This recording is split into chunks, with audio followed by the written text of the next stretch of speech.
I'm fully expecting Seven to be grabbing my collar by the end of this fight too. Is that what you're expecting? I mean, he did it the last one. All right, let's get. Oh, what? Why did the music just kick in again? Is it only on my browser? My browser's weird sometimes. I hear it I too. hear nothing. I hear it. Just Okay. refresh mine. I want to be the loser here. But you are. Kill it all. All right. You were fighting, and then you stopped fighting, and then you started fighting again. A pretty apt summation. Except the things you're fighting are a little bit different. Instead of some sort of mind-bending monstrosities from beyond your ken, it's just a bunch of zombies and skeletons. So, Ryland, top of the initiative, you are up. Let's see. Gotta get some distance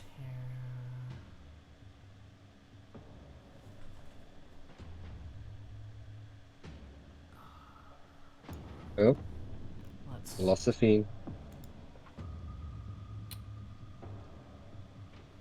Okay, you said no effects to level up yet, so I need to readjust those spell slots back to what they were. Oh, sorry. Did I fuck everyone up by doing that? I should have just saved it. Should have saved it until after the fight. Should have been like, guess what? Okay. What Ryboy will do? Burn that slot. Father Morton's little cane is gonna pop up there in the back. Oh, it always makes the attack when I do that. Father Morton's Cane. spiritual weapon cane pops up. And which one was it attacking? Probably the big guy from behind him. This big guy, sorry. I would have put it like back here. The skeletal swarm. Yeah, whatever that thing is. All right, it is a horde of bones that are sort of forming together occasionally into partial skeletal forms, and then sort of disassembling and just rolling and tumbling forward. And a 27 hits it is the point. So let's see the damage.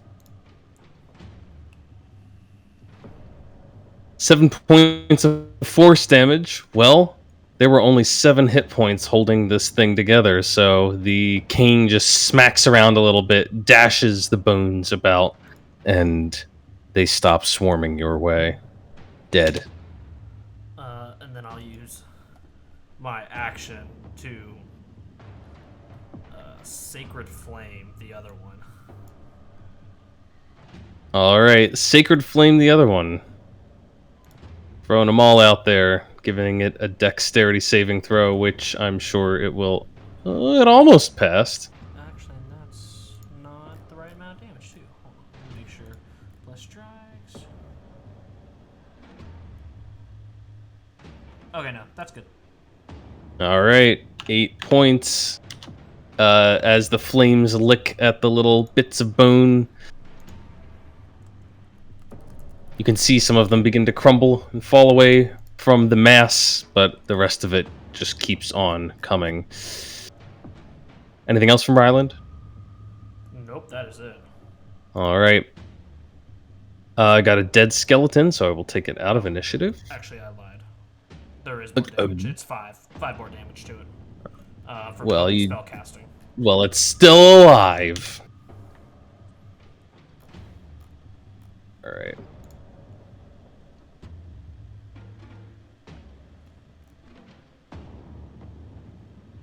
Change that. As I think I left off for a dramatic note last week, you guys hear the sounds of creatures inching. Those massive grub-like insects made a horrible sound every time they inched forward. and you can hear those sounds coming down the hall. Double check. Yep.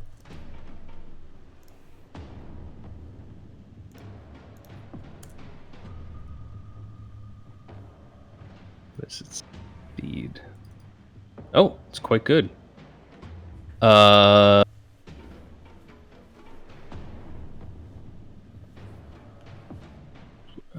right. Oh.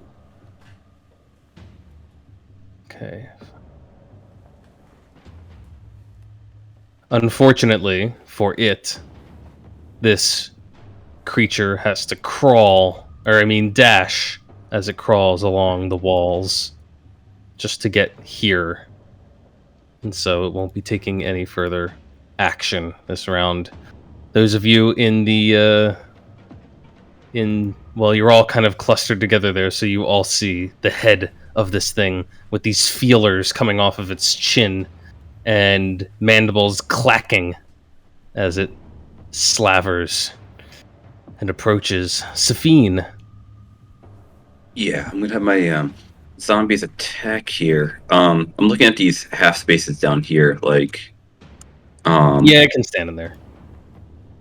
Okay, I'm gonna have the middle one go for these two are gonna go for the skeleton thing, and then Alright. the other one's gonna go for the carrion crawler. So here Got comes it. I will say that it does technically leave the carrion crawler's reach as it does that. Would provoke. Oh, if that's then go ahead for that. It would provoke a chompy chomp as the thing bites down. A 23 to hit your zombie. Yes. And the mandibles close on the zombie for 10 points of piercing damage. It's a good amount. I'm just gonna do the first one's gonna be against the carrion crawler, and then the next two are gonna be against the skeletal. Got it. Let's see it.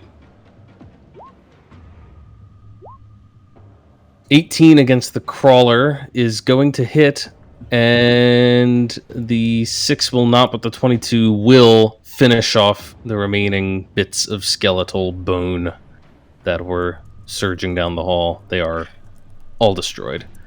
The crawler will take the 2 points of bludgeoning damage.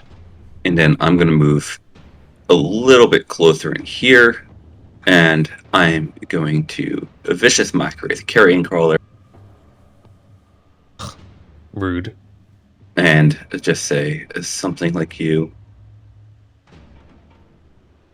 Something as ugly as you is fit to crawl around the ground. Let's see. And I think that goes up if they it's another D4. Well, we're not quite at the level up yet, but Oh, okay. but shouldn't it already be at 2d4? Yeah, and I had I used to have that like actually modified in there. Yeah, it should have already been at 2d4 as of 5th level. So Sometimes some things when I play around with it on D&D Beyond, it's like, oh, you're trying to connect this to this. Let me reset it. Okay. Well, that is 7 points of damage though. Psychic. Passes the wisdom. Oh yeah, that's right. I just sort of assumed it failed, but it didn't. So I guess I should know better. Should know better than to assume. All right, it keeps its wits about it, or maybe it has no wits at all to be insulted with. So, anything else, Safine? That'll be my turn. All right. Zombies. This zombie is actually not one of Safine's, and it will trudge forward, kicking aside bits of bone, shoving past the flaps of skin, and getting right in here for a zombie off. It is going to I believe that zombie is being wrapped up by the skin, if I remember correctly. It's got a little grapple icon on it. Yes, that sounds about right. Sounds about right. Let's see the target.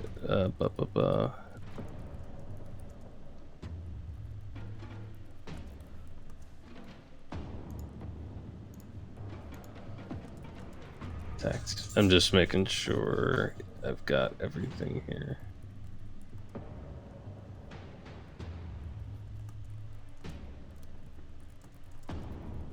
Okay, yeah, that won't affect it. The zombie can still try to slam at that one even while it's grappled in the crushing embrace of the boneless horror.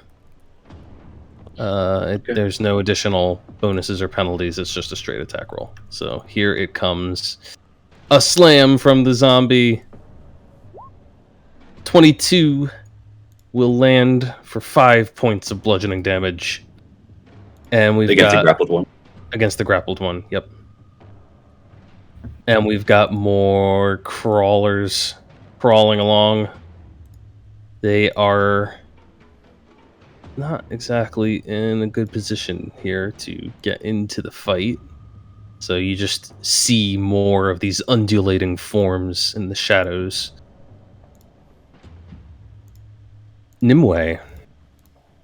Alrighty. I'm gonna come up and hit this guy.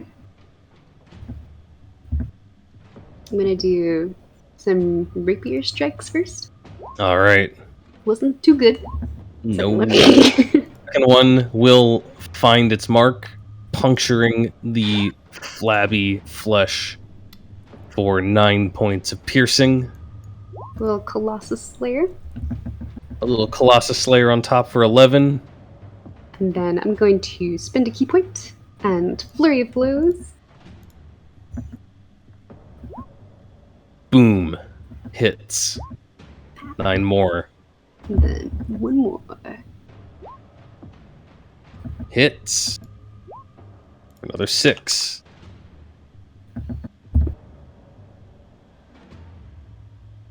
Alright, Nimue pummels the creature, even as it's trying to come out of the tunnel. Anything else? That'll be it. Alright, the swarm is out of initiative. This other zombie is going to shuffle up, and now they're all tag teaming in on your one grappled zombie. Another slam. Oh man. 4 more points of damage. Okay, so it goes down, and let me do the. Oh yeah, give it its saving throw. DC 9. Nope, that's not it. Constitution save Yep. of DC. Yeah, okay.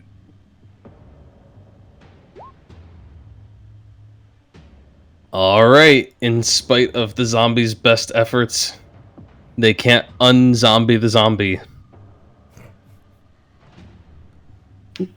Is Emboldening Pond up, by the way?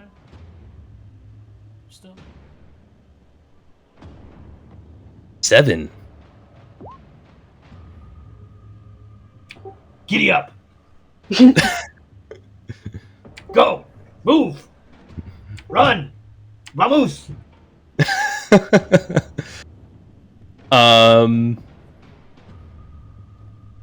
7, you command this undead horse thing. Can you give me a animal handling check? Depends. Will you be embarrassed by my poor animal handling? Well, I won't be embarrassed. All right. Is Emboldening Pond still up? Does it get a D4 to that? Was who's? It was me, Seven, Nimue, and Vengeance is who it was on, and we started. When did you cast that? Right before the fight in the cave started. And that's a 10-minute thing or a Yeah, 1 hour 10 thing? minutes. I think it's probably up over. You guys kind of putzed around for a while before 9. coming in here. No, it's All not. right. You don't get it. 9. Well, that is enough to inspire the skeletal horse to turn its head around and look at you with one empty eye socket. But it does not seem terribly keen to take orders from you. At least not right now. He raises an eyebrow. What? You don't speak common?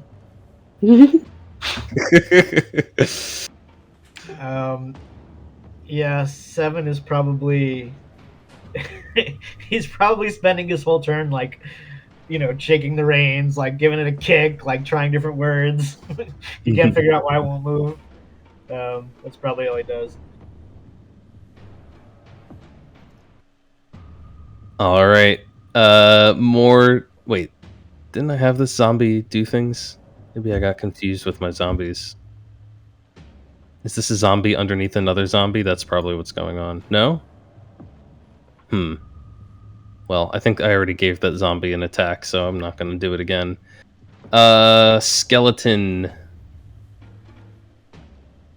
Which skeleton is this? Probably a dead one. Oh, no, it's not. It is an alive skeleton, which will shuffle into the back of the line here and take aim down that narrow corridor. I'm going to give your zombie some cover from it, but it's going to take a shot with its short bow. Pew! And miss. As it just sends an old splintery arrow Damn, sticking that's into... That's like my attack rolls there. Sheesh. sticking into some other zombies back, but not the one it was aiming for. All right.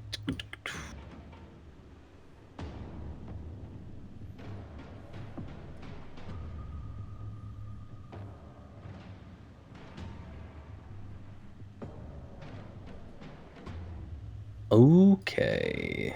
And Vengeance. It's your turn. I'm going to draw my rapier, stepping around this zombie. Oh, why did it bounce back? It is not letting me move the token. Oh, that is because this is your old token, which you probably no longer means anything to anyone. So let me give you a new one. Wait a second.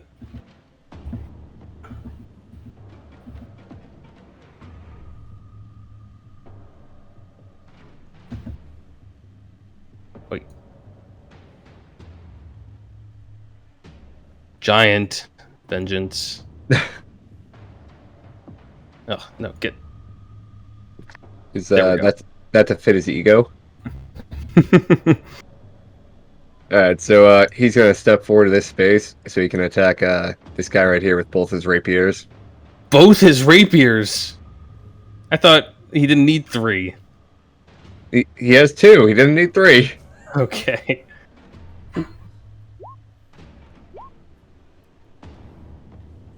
Well, 17 and 27. both of those will land. Alright, cool. I hit the wrong thing. Sorry about that. Do that one. And that should be that one. That is rolling really high. What the hell is going on there? Let's see. That is. It I is believe rolling those. Hold up. this- I think it rolled those as sneak attacks for some reason. Right. Well, you would get the advantage of having an ally adjacent, so it will proc the sneak attack damage once, but I believe you only get sneak attack once a turn. So Yes. So you will get 27 on the first strike, and then an additional 8 on the second. Does that sound right? Yep. Okay. That would be 35 points of damage as Vengeance steps up and just sinks his rapiers into the creature, and vile purplish fluid oozes forth from it. And then he's going to disengage and move the fuck back over here. Well, The disengage might not be think- entirely necessary when you I don't realize. think you can use both rapiers and disengage because the second one's your bonus action. Correct. Oh, is it? Yeah. So Yeah, you using- you can disengage after the first attack, or you can Uh-huh. do the second attack and not disengage. Ah, got you. Okay. Right. So The if I just, offhand- so if I just move, it provokes attack of opportunities, or can I not? You move would that? if you hadn't killed it with both of those strikes. Perfect. I was just gonna move anyway then. All right. You back up out of the way, having done your job. Swarms are dead. Merlin. Let's see. Since that carrion crawler is dead, I'm gonna have Merlin be a little bit brave. He's gonna step up just a little bit. 5, 10, 15. Is it possible for him to get a thorn whip shot? It's 30 feet.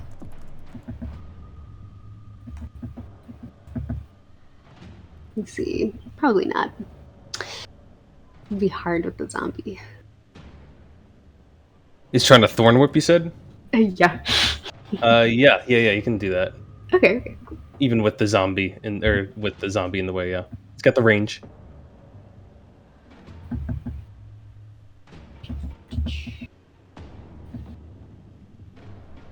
Here we go.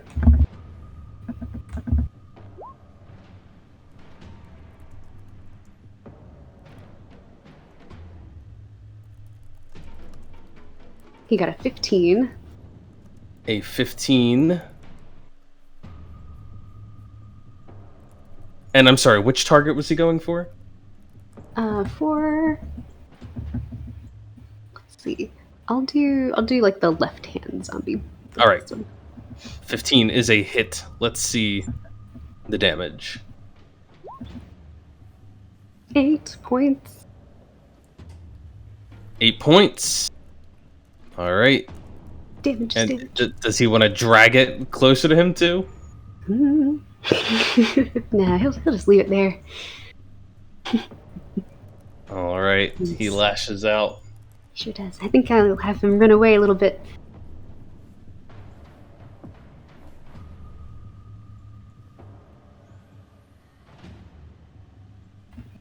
Okay. And that brings us to, let's see, is this a live zombie? Live skeleton? It is!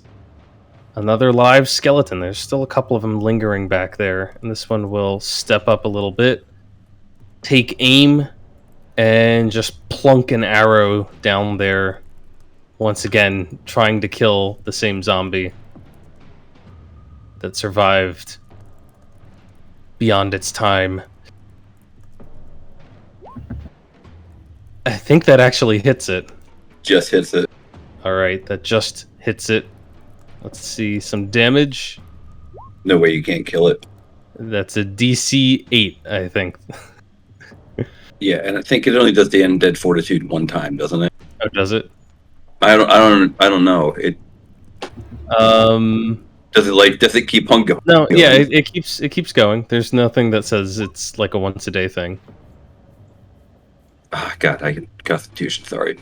So doesn't need much here.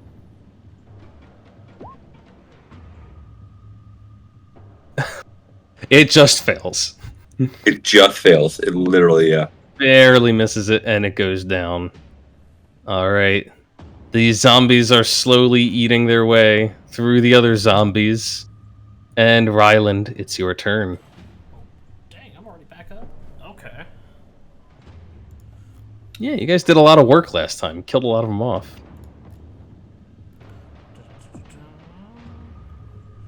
Okay, so as a bonus action, I want to move the spiritual weapon up to this guy Okay. and have it attack.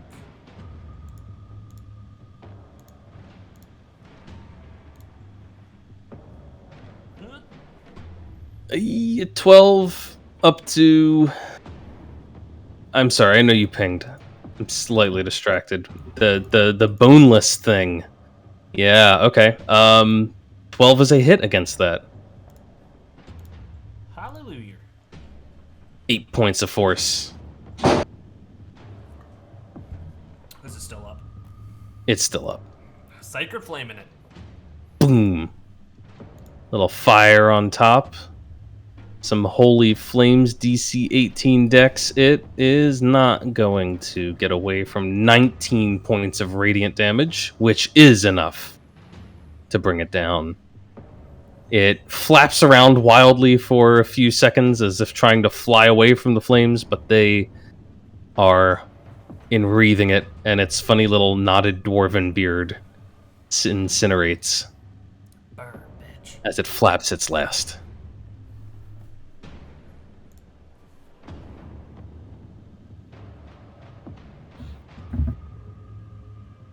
Crawler, this one's dead. Safine. I'm just gonna pump a lot of hit points into shit and continue blocking stuff. So the zombie, the 2 zombies are gonna get a 5-point aid, and then I guess it's gonna be the 2 zombies, Nimue, Merlin, and Ryland. I'm gonna hit with my inspiring mantle. Ooh, give me that juicy Alright. tip, boy. Thank you. And so this one's going to step forward and keep on attacking because that's what they've been told to do last round of the attack. Is there anything down the here? Because I can't see, but it can go towards a new target. This You're saying down that way? down where the this- carrying crawler cave. It's just attacking. It was Here, ordered let to me just see if I advance and attack.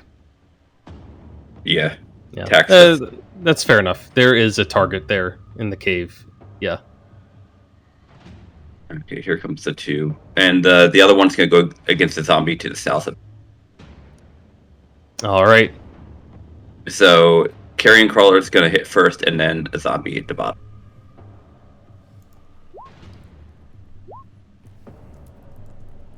Those are both Nope. misses on. Well, the first one's a miss on the carrying crawler. The second one is a hit on the zombie. 6 points of bludgeoning. Okay. Oh, that's right. It's so low. Okay, and then I'm just gonna add the hit points. And Nimue, you can move if you want to.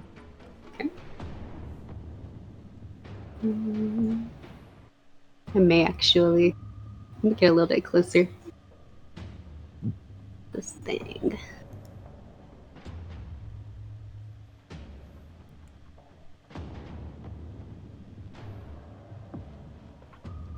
I'm moving to see this zombie so I can add its hit point.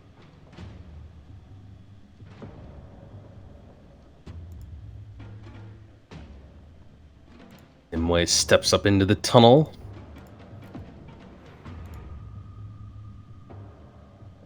Wait, when? Oh, is that because of the?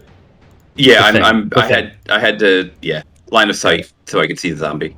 Got it. Let's see. Okay. The crawler is up, and as its big old antenna sort of wave around in the air, Nimue, you get a sense that it finds you a much more tempting target than the zombie. It is going to try to reach out with those strange feelers which extend off of its chin and brush them against you.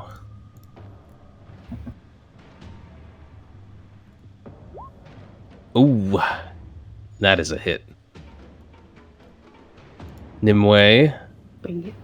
you're going to take just 3 points of poison damage, but I need you to give me a Constitution saving throw. Okay.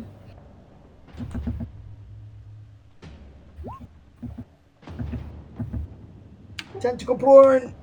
14 No. is just barely a success. Okay. You feel that the tentacles are covered in some kind of mucus or something that gets on your skin and leaves a strange numbing sensation behind, but you quickly wipe it off before it can sink in. And it is going to try to bite you as it closes its mandibles in for just a 14, snapping on nothing. And it's your turn to respond. I'm going to.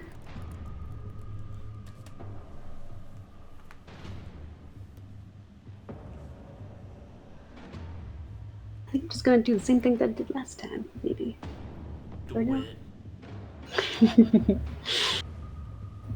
Like, Rapier not doing too hot.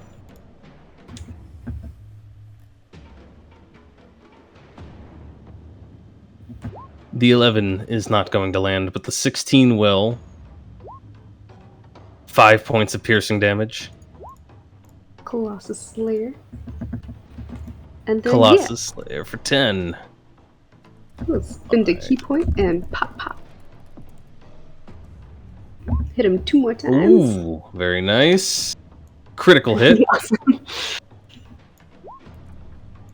It squeals as you sink. Well, that was an unarmed strike. As you sink a fist deep into its fleshy face. Magical fist. See what you got.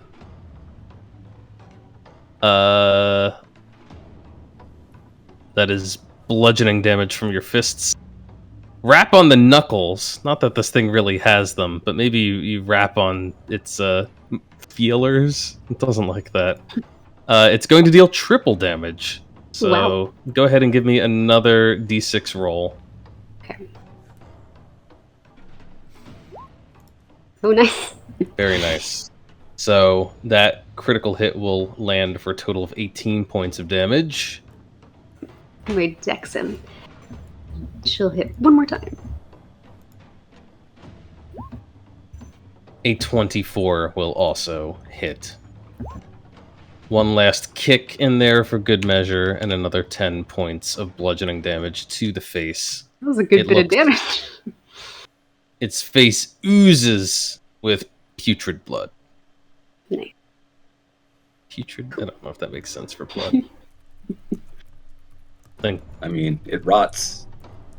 Yeah, but it shouldn't be rotting coming right out of the thing's face. The zombie could be full of putrid blood. And speaking of zombies, this one is still alive. So this one is going to advance. It's shuffling forward. Now that there's finally an opening, it looks like it's headed for vengeance. Who's the one who triggered this whole situation in the first place? It I will. claim no responsibility. It will, however, provoke an opportunity attack from one zombie as it passes by. And if Nimue has 10 feet of... Do you have your arms up right now? No, I don't. Okay, then it will not provoke from Nimue. But the zombie will manage to land a slam for 5 points. And this thing finally breaks through the front line, charges towards vengeance. And all so it can do this. Roll a 15 to hit him. Nope. I'm assuming that's not a hit, but I don't know for sure. So It is not. all right. It is going to simply lunge forward and stumble as you sidestep its arms. 7. Still trying to get this horse to work. Yeah. At this point, he's given up in frustration. He gives it a final kick, like "fuck you," and One of its rib Um, bones goes flying. all right, his kicks aren't that hard. Um, He stubs his toe on the rib bone. I don't know. probably, but being bored, maybe he'll start his blade song, and then let's see. He's gonna try to be a little acrobatic here. He's going to attempt to hop off the horse, stepping onto Vengeance's head, and then stepping onto Ryland's head, and then jumping off and grabbing onto the wall, and then climbing onto this zombie, and then jumping down in front of this one. Someone You watch know- Spider-Man No Way Home. Sometimes you gotta make your own fun. Let me see an acrobatics check Oh, from 7. You got it. can I assist him walking on me? I'm pretty sure he has advantage anyway because of his blade song or something like that. I do. Cue the circus music. Double down once. Oh, come on. Why'd you say that, man? You fucker! Right, so that was my that happened here, right? So I'm it's gonna like- say that as you leap off the horse, you step on Vengeance's head. He twists around because he's like, "What the?" And you just fall forward onto the ground, right, Riley right cannot here. Support that weight right now. Oh well, that's way less fun. Fine, fine. He's gonna get up anyway. Still move here.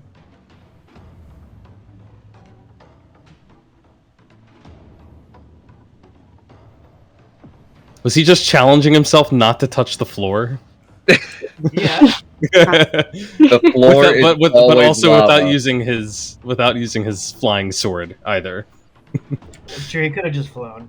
But sure, you're there. Yeah, I'm there. I don't know. He grumbles, and what would he even do? Probably. I mean, someone's got to shoot the stupid skeleton with the bow, so I guess he'll try to do that. Let's see. Seven's like, this CR 1/8 monster. What are you thinking? And he just plunks off. A magma bolt, 15 will hit. Only 10 fire damage. Because I Only don't get- 10. Alright. The skeleton continues to stand, although it has several less bones on it, and most of them are burning.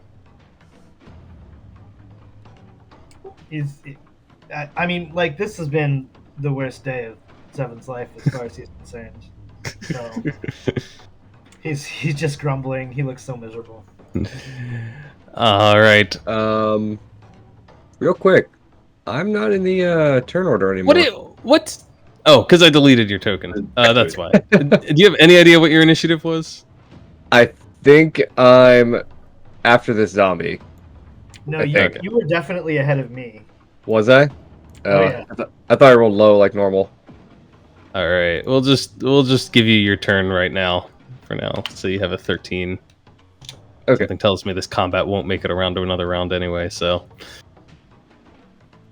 Well, or Yeah, no, 14 to go before the zombie. okay. Alright. Well, seeing as a tiny man stepped on my head, going to be very angry and stab the fuck out of this zombie with my swords.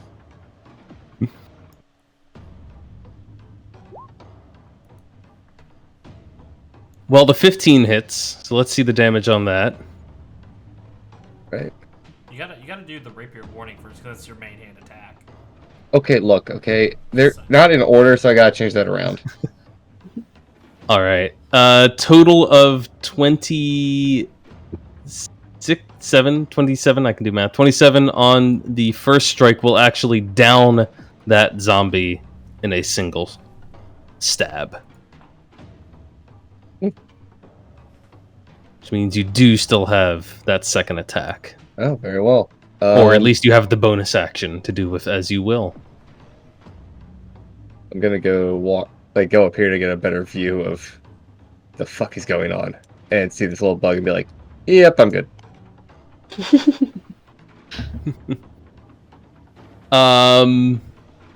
All right. More zombies. This one is dueling still with Safine's zombie, and so it will slam unsuccessfully for once and just stand there flailing.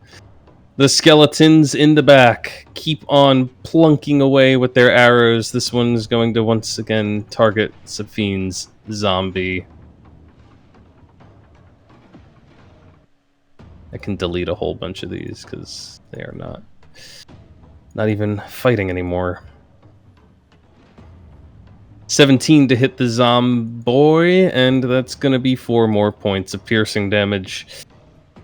Meanwhile,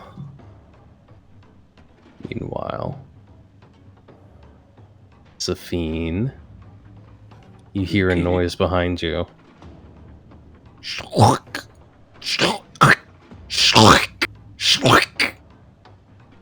As yet another carrion crawler comes undulating as swiftly as it can in your direction. Fortunately for you, it is a dash to get there. So it ends its turn just behind you. Those feelers already reaching out, seeking food. Merlin. I'm gonna have Merlin come up and peek his head around the corner. And I'm gonna try and have him cast Toll the Dead on the carrion crawler. Alright. It makes its wisdom save. It does not succeed. Awesome. So he will take 1d12, or no, 2d12. 2d12, yeah. He gets cantrip progression. 10 points that will hurt, but not kill the crawler. Tentacles flail wildly in pain. My boy did good. Skeletons. The other one in the back line still popping arrows off. Let's see. Maybe it's gonna shoot at someone who's not the zombie. Who can it hit? Vengeance 7. I magma bolted it. Ryland. You did. It's gonna roll a natural 20 so it can actually hit you. No, it's not. Ryland, top of the round, it's you. I'm going to bonus action move the cane down to this guy. Uh-huh. And he's gonna attack. He's gonna feel the wrath of Father Morton. You know, I don't think I've ever seen Ryland use so many offensive spells in one day. That's a hit. See, he's really tired of these motherfucking encounters in this motherfucking sewer. You're not wrong. Yeah. Yeah. And he did that with his right hand, and now with his left hand, he's gonna fire off a guiding bolt at that carrion crawler. Swiftly, he wants this thing dead, of course. Let's see the attack. Oh, at the carrion crawler. Got it. 17 hits the carrion crawler. Even with Nimue in the way. And it will... That one's at the one up here. Oh, the one behind you. Okay. Nimue's not in the way of that one. But it does deal 18 points of radiant damage. The thing, as it gets blasted back, rears up on its, rear 15 legs. Yes, it has odd numbers of legs. And he's just gonna shout out, let's wrap this up, y'all. It's... Let's get out of here, please. The hits just keep coming. Safine? Zombies are going to continue. The first strike is against the carrion crawler. The one is against the zombie at the bottom. And then I'm going to Vicious Mockery the thing behind me. Boom. Boom. Let's see them. Did they go through? I I have clicked it not on. seen. Okay. There they are. here I only they gave it a second. 22. That was against the crawler. Yep. It doesn't matter. They both hit. 7 points of damage is enough to bash in the crawler's remaining bits of brain that Nimue did not utterly destroy. And it wriggles for a few seconds on the ground before rolling up in a ball. The zombie will take The 3 points of bludgeoning damage remain standing. And then old Slimy behind me. I'm not going to step out of its reach, and I'm not going to do an attack. All right, you just hit it with some mocking words. Right. Knowing that I'm in its range, I'm just going to move over so that I'm still in its range, and then somebody can run up and Got it. hit it melee if they need to. Yeah, you'll have well, it is in that space. Okay, yeah, that's fine. 3 points of damage, and it is mocked. Okay. This one in the tunnel is dead by zombie, but mostly by Nimue, actually. And Nimue, it's your turn. Since it's dead, I'm gonna come back out of the tunnel.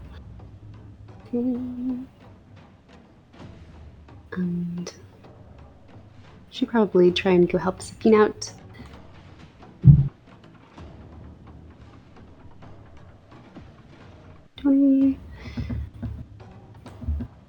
I can't see very far. Oh, there it is. Are you operating in absolute darkness here? Have you been I'm doing not this the whole absolute time?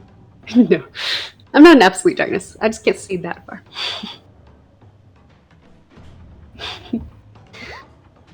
Okay, let's see. I'm gonna do. I might actually. Why not? Bonus action, activate the arms, and Boom. 25 to hit. get a little bit more damage. 10 points of force. Second punch. 18 hits. 11 points of force. 2 strong punches. And it is reeling from the strikes. But it's got a little life left in it. A little unlight. This zombie's dead. Vengeance.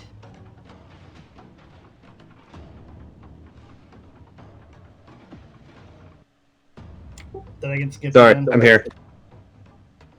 Alright, Vengeance is gonna see the big juicy boy up here and go join in on beating his ass. All right.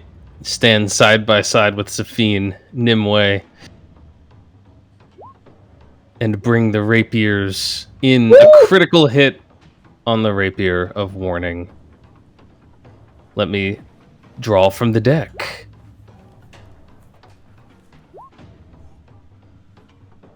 Piercing damage. Ooh, follow-up.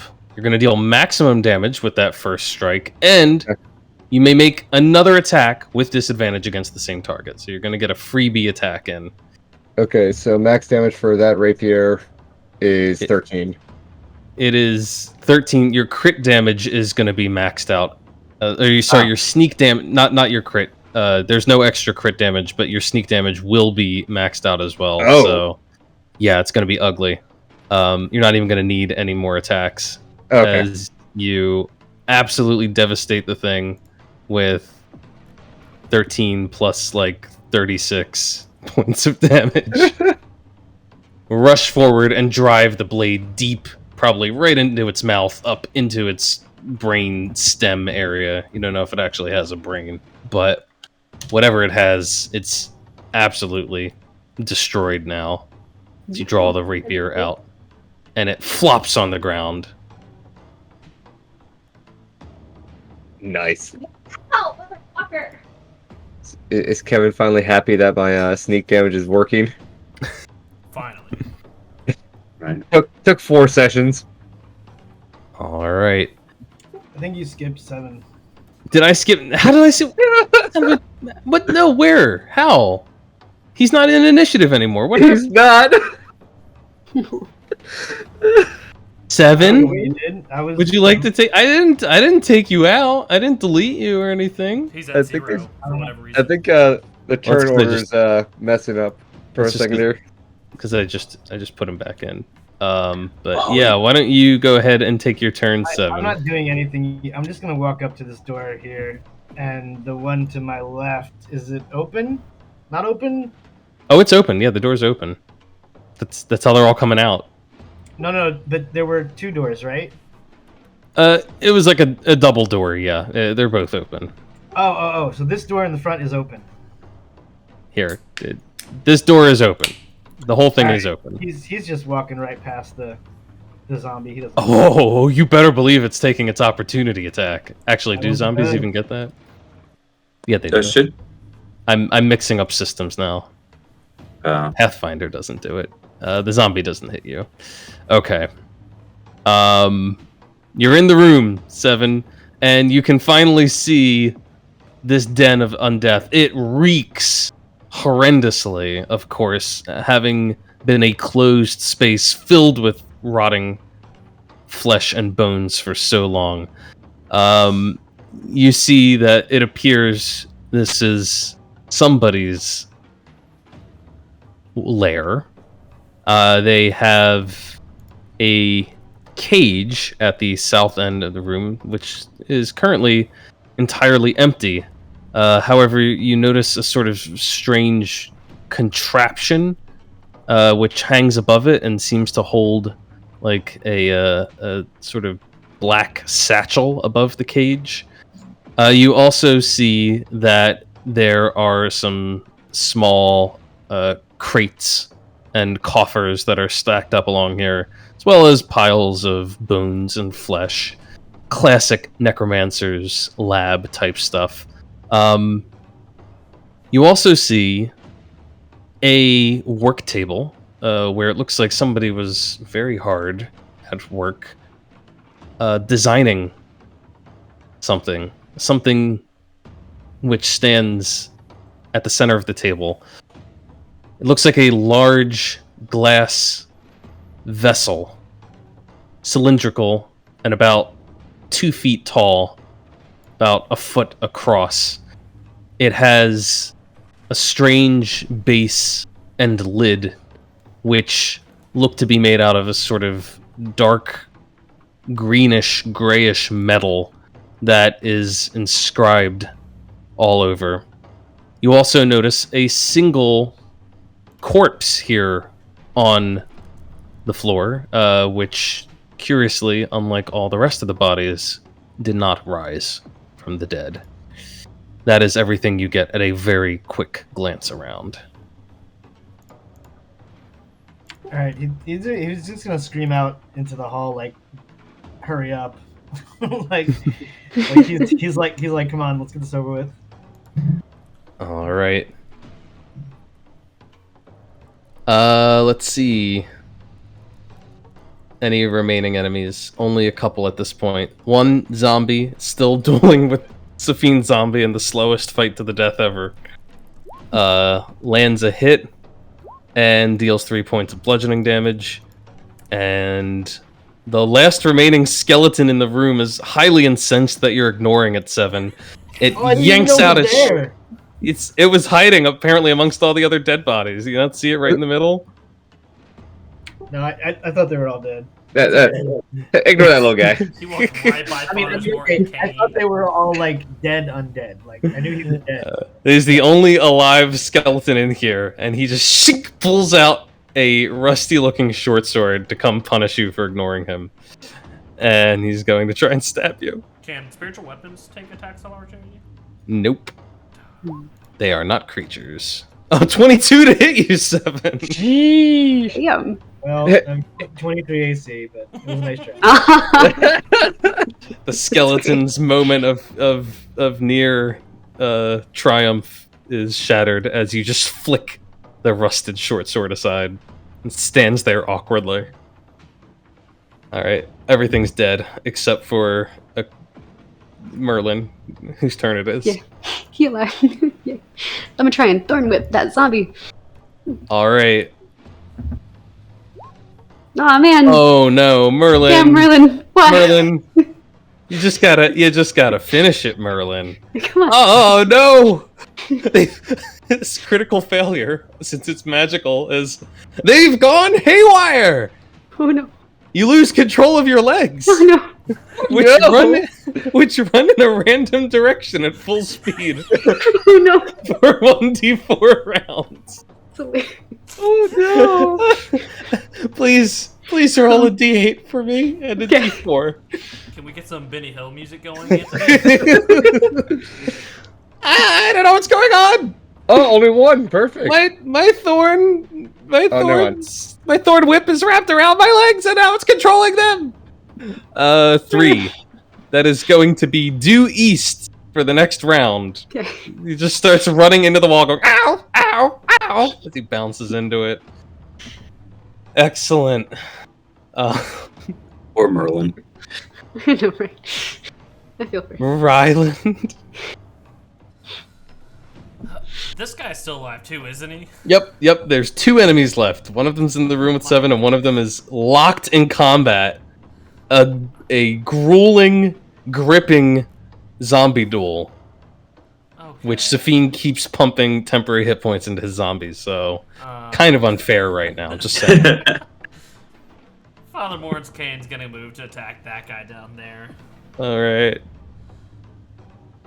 Oh my gosh. Oh my Oh god. no. Man. What's happening? Let's see, Ryland. Technically, it's Uh, a weapon. It's still your spell. You're drawing a blank here. I'm gonna need you to make a saving throw with your spell casting ability. Oh, okay. Oh, okay, you're fine. For a second you were like, spiritual, it's not doing what it's supposed to do. Why is the spell? What is going wrong with the spell? And for a second you doubt everything you know about the spell, but then you shake it off and keep going. Does 11 hit a zombie? It doesn't matter. It's a critical failure. It always misses. Anything else you'd like to do? I'm gonna Sacred Flame this guy closest here. I'm so ready for this to be over. There we go. 17. Sacred Flame the zombie. You can imagine how well it does at dexterity saves. That well. It does Wow. Wow. 0 well. It takes 17 points of radiant damage. And it gets a chance. It has a chance, I think, of succeeding. Radiant. Yeah, really high. Damage zombie 0 hit points must make It's constant. like a 19 or higher. Oh, it is radiant damage. Yeah, you're right. It don't Oh. matter. It's just dead. Zombies don't like radiant damage. It goes down. Guess what Safine is going to start facing a lot of. Just kill it, 7. Just kill it. All right, Not my turn. Safine, it's your turn. I'm going to move around up here because I can't see anything.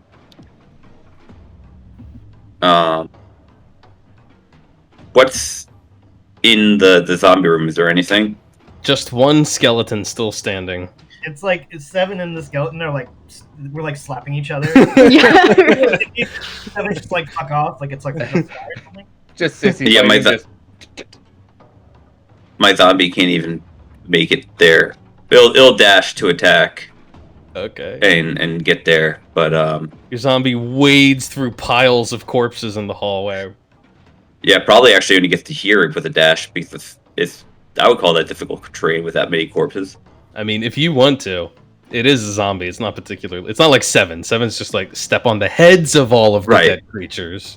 I kept on trying to find like a kung fu scene of like the kung fu warriors jumping on people and running. It wades through. And there's piles no of more dead. down this hallway, right? Because I don't Not see that, down not that you can see. No. there. Okay, that's all I'm gonna do unless this is 45 feet. Well, is Vicious Mockery reach that far? If it does, Oh. might. Yeah, Like 65. 60. Yeah. And be like, I'm going to kill you and take your bow. Oh, that's mean. That's his toy. Safine has the idea now that they should raise up 8, at least 5 or ooh, it failed. It did fail. 5 to 6 skeletons, and I'll give them short bows. 5 points of psychic damage. It's still standing. Who can bring down the skeleton? Nimue. I'm gonna run in there. And that's all she's gonna do. Yep, that's This is 45. Nimue traces 7 steps, just stepping on the heads of all the dead creatures, and then Oh, gotcha. Okay, I can do this. 45. 50. I've reach, so I have the arms. okay, all right. She's in range. She's lined up. We got All she has to do is not miss a skeleton. It's Deckham. I can do this. I'm gonna use a fancy one.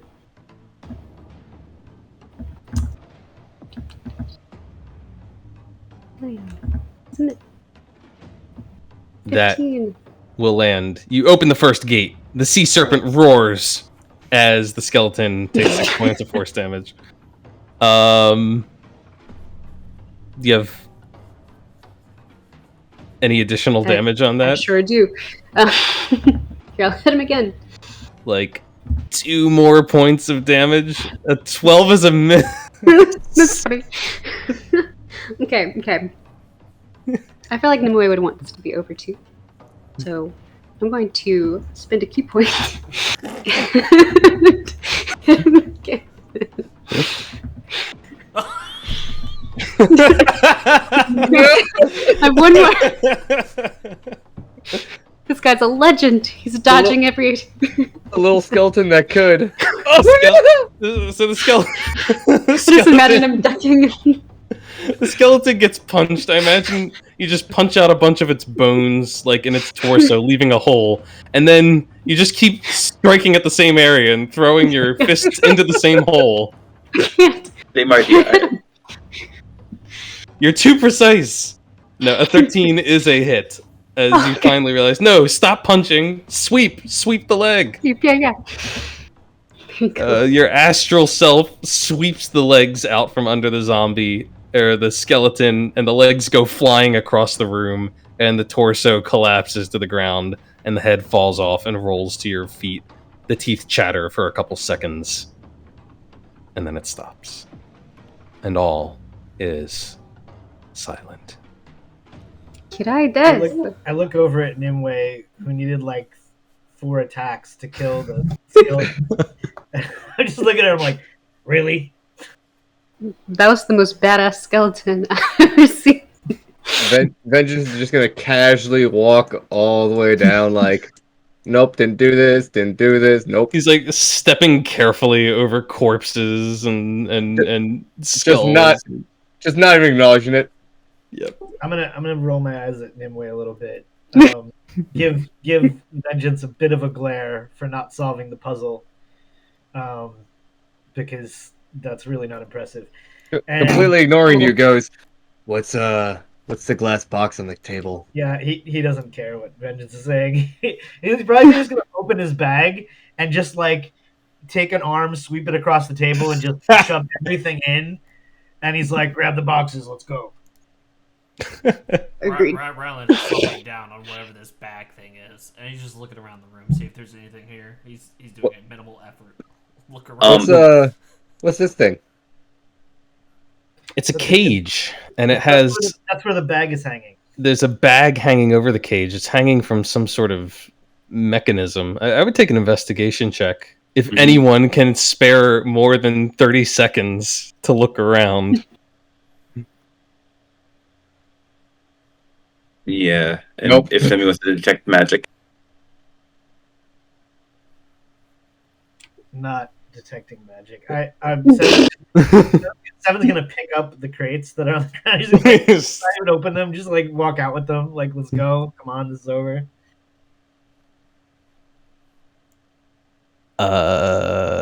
Yes.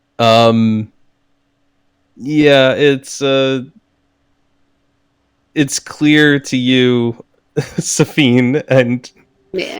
and Vengeance, that the mechanism, there's like some cord and some pulleys, and it somehow leads over to the door. And it looks like it's affixed to something that goes into the wall on either side of the door. But the exact nature of the device is unclear. Seven just screams out, "It's a counterweight for idiots who can't solve the puzzle." I take time to collect any short bows. How many were there? Was at least 2, right? If I they're believe there are at least 3. I'm not sure how many skeletons are here. I think there's 3. okay, can I grab them? Are they in working order? I mean, they worked well enough for those skeletons. I imagine they'll work well Cool. enough for other skeletons. Ignoring Seven's smart-ass comment, I guess pick up this box over here. I already picked them up, bro. Seven. Oh, Seven I thought you said pick up the boxes. My bad. Oh no, here, you can carry one. I don't want to carry one. No, you got it, bro. You got it. Here, please take this one's heavier. You can have this one. I make a motion to my zombies to carry 2 of the boxes for 7. The zombies got it. It's okay. We have the labor. He'll shove them at the zombies then. What? I want to get out of here. What are we gonna do with this horse? Yeah. thing? What? We could. Sorry. We could try to get it to Me. follow us. I think the horse is deaf. It's not like it needs to eat. Was that hooded figure that we fought earlier, Seven? Was that what you saw in the alleyway that killed Esket, whatever his name was? Elprecht? Elprecht. Yeah. It came to me. I didn't get that clear of a look, but it certainly seems like it could be a match. Well, this could be Demo 11.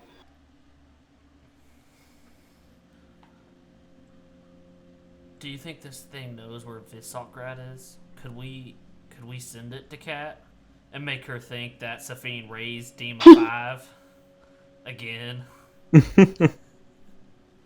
Maybe, but you'll have to use pictures because it's deaf. Can Seven, it's not. can I try to like grab the reins and just tell the horse to follow me? You can grab the reins and make an animal handling check. Sure. Let's see how that goes. It's kind of stubborn, and you tug on the reins. It doesn't seem to want to move. I would let You know, I'm gonna give this one to you for free, specifically because of Safine. Safine, undead modes of conveyance are incredibly common in Xantum, as you might imagine. Right. Some people employ the servitors as palanquin bearers, when they want to be classy. But much more common are undead mounts, like horses and such. And if this one is anything like the ones that are sort of mass-produced, mass-raised in Xantum, it probably has a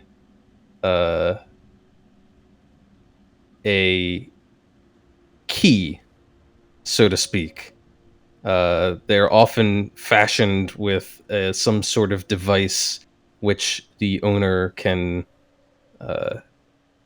keep on their person, which will cause the thing to unwaveringly follow their orders. Okay. Well, speaking of the one we killed that Ryland just asked about, if it was theirs, perhaps they would have some sort of token on them, because this would be quite a common thing in the Empire, and we would attune the animal to one thing so it couldn't just be taken by anybody. Did anybody find something Did we ever? No, trinkety on? his body disappeared, but his cloak There's remained. there's a body in here. Seven will grunt and investigate it. All right, you want to investigate the body? Maybe it's That the is body a- of that cloak. Yeah, you start going through the remains. I know it's just a skeleton on the map, but there's a bit more to it than that. It is clothed and it is still got some flesh on it. Notably, though, it is missing its head. You dig through, and eventually you do find what almost looks like a small chip of bone, which is inscribed with some ritualistic markings. Fiend, is it like written on bone and stuff? Sometimes.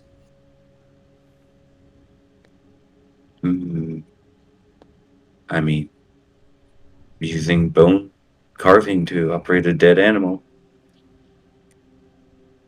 Seen it done before.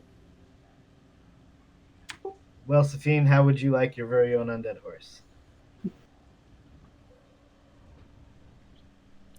Sure. Though I don't think I'll ride it out. I'll be constantly hitting my head in here. I throw the bone chip to Safine. Like, just give them a look. Like, shrug. It's up to you.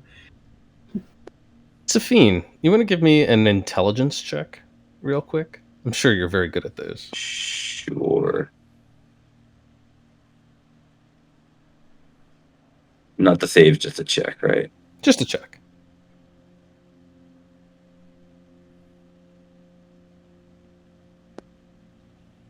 Nope. Yep. Nope. That's all. You snatch the little bone chip, the token. I guess it's like a little. I couldn't think of the word I wanted. I imagine like a small little totem made of bone, that just has a couple of inscriptions on its surface, and yeah, you got that in hand. Such a weird dice roll for my intelligence. Rolled a 2, but I have a 1.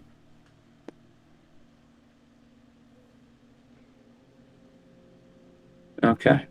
I'm going to try to mentally command it or verbally command it to follow us.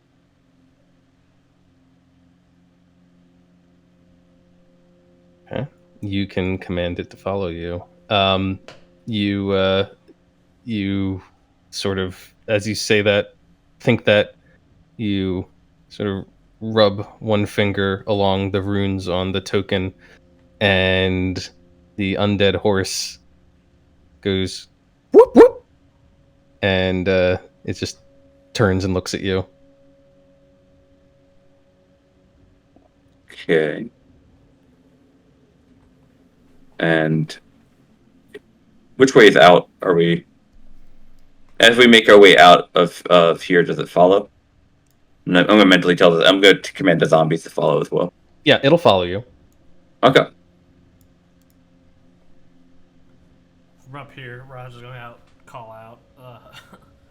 Vengeance, can you get this open?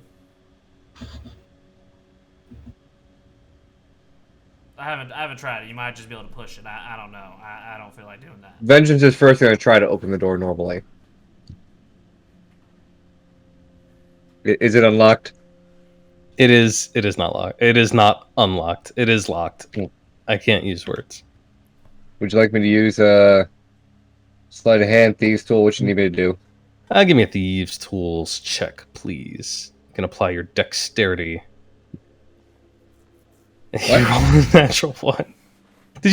How can you roll a natural one and have a 23? I'm very A confused. reliable talent for rogue. Anything less than a 10 and something you're proficient in is Yep. counted as a 10.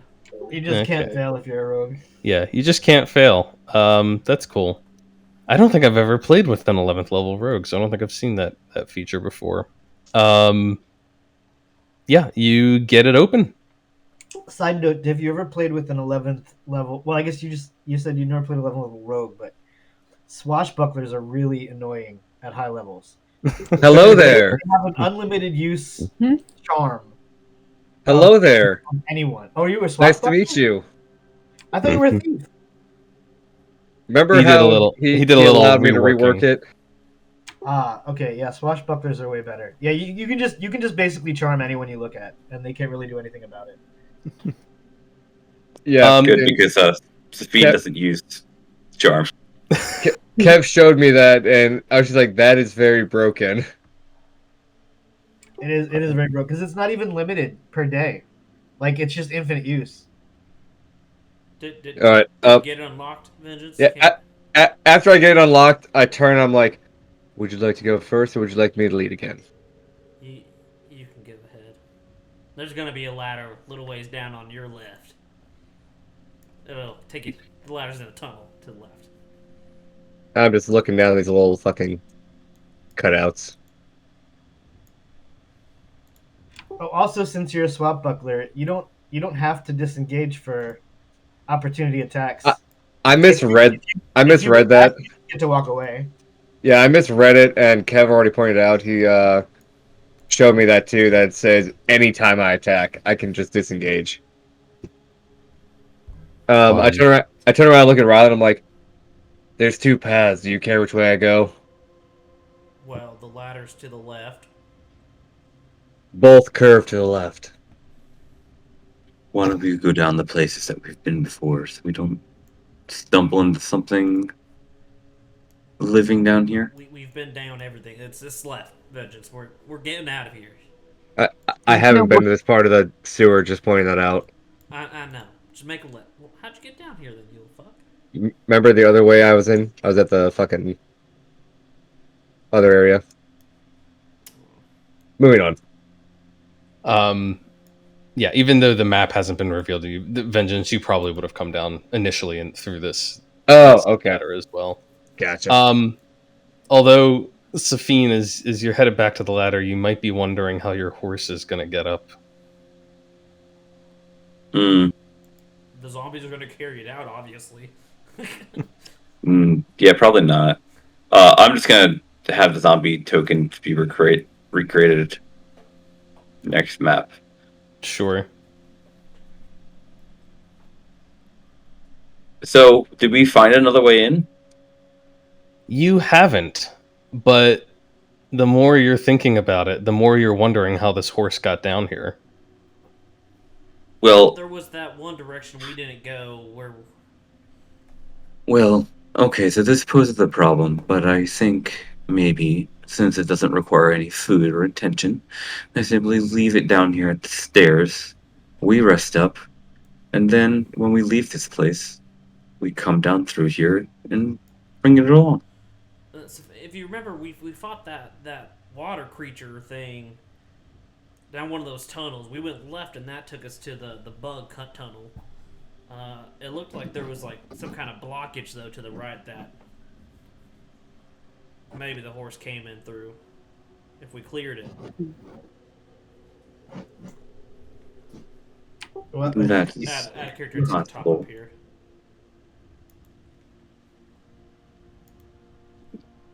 We didn't actually go Fine. down that way. Do it. Do it. Yeah, we want to take Someone- the horse, right? Someone Yeah. gonna go clear the blockage. Yeah, I mean, around. Turn around, or we go down there. Pulls a 180, goes back up. Yeah, Vengeance, you approach some debris that completely fills up the tunnel here. And you go to grab some of it, pull it to the side, when your hands pass right through it. And a moment later, you realize all the debris is merely an illusion.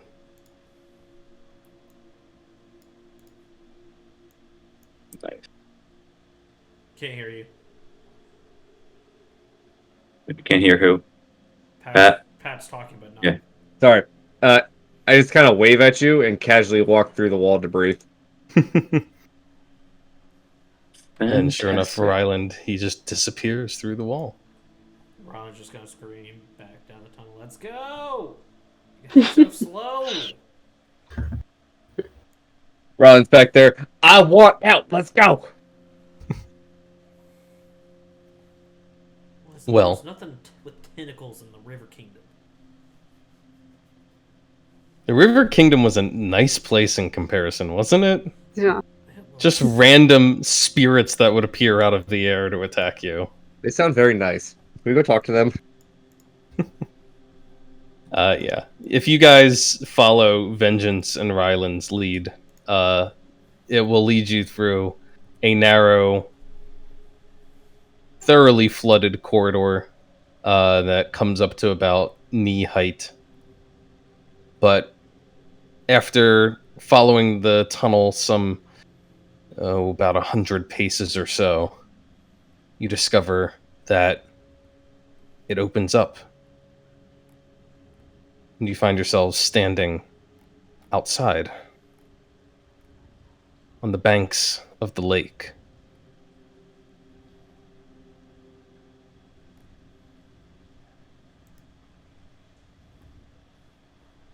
Somewhere roughly on the very edge of town.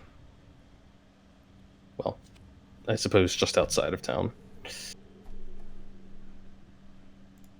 Do we even want to go back to the underground place? Should we just camp here? What are we doing here now? Like, we came all this way to find this I know. necromancer.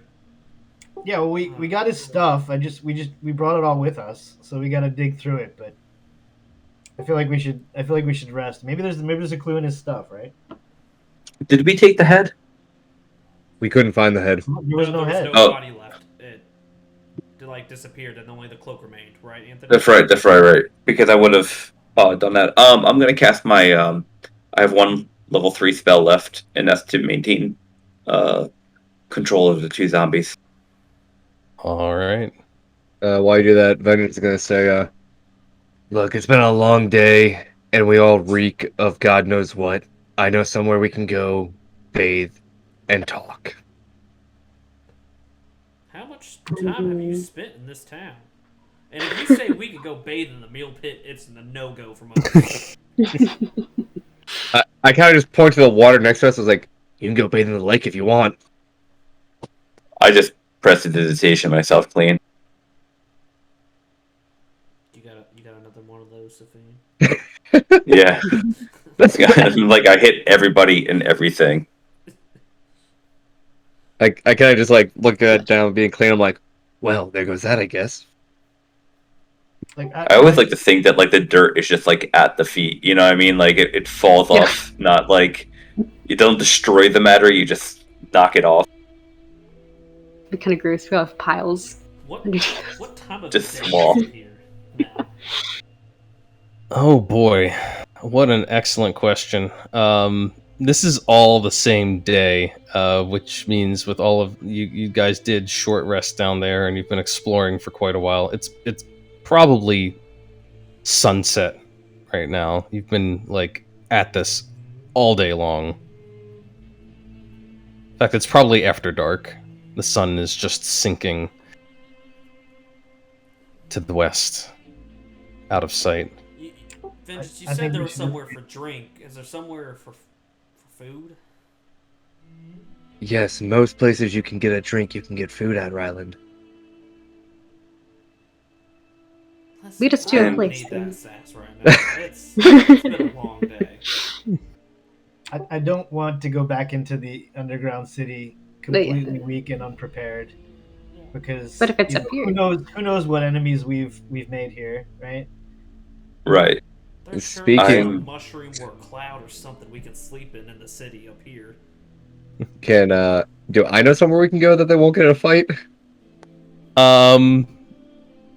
With the places you've been hanging out, Vengeance, probably most of the likely spots are in the underground, which Seven is expressing extreme disinterest in returning to. All right, cool. Can we talk about that? Everywhere I know is underground. Then I'm just going to trust take me. 10 minutes to put a pillow party down right here. We forego a night of bath and drink so we don't get murdered in our sleep. We won't get murdered in our sleep. Can you just trust me for 5 minutes, for the love of God?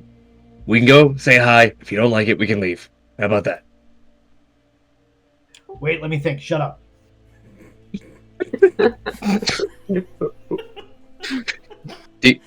Such a dick.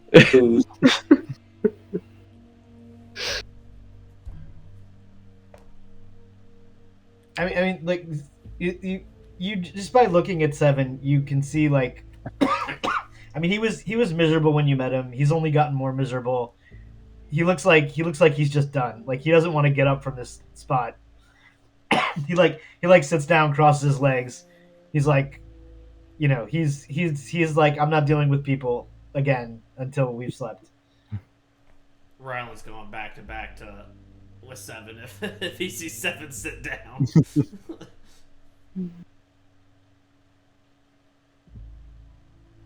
Vengeance kind of just like puts his hand up. Well, I guess I've lost this one, and kind of just goes lays under a fucking mushroom, I guess. I don't know. Kevin's spreading malicious rumors here that there's mushrooms. They're just like mushroom tops. That's they're not mushrooms? No, never mind. They're very strangely shaped buildings, is what they are. I go lay against a tree or a rock or something to give me back support. Sure. There's this like massive hedge/wall thing that borders the city and is certainly good for providing shade. And don't worry, Safine makes lovely pillows. Safine also makes pillows.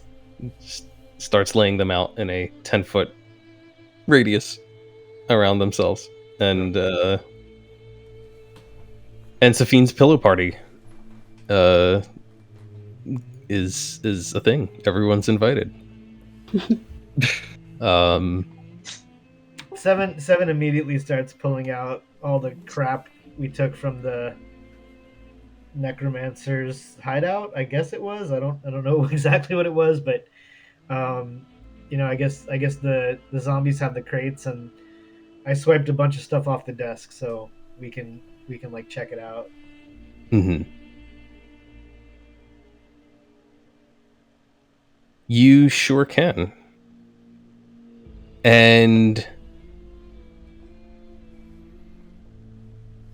I guess I'll see what I can try to make of the of that device. I guess I'll give it a once over. The glass cylinder. Yeah, it had some, like, you said it was engraved or something? It had markings on a sort of greenish gray metal lid and also a base. Yeah, you can give me an Arcana check.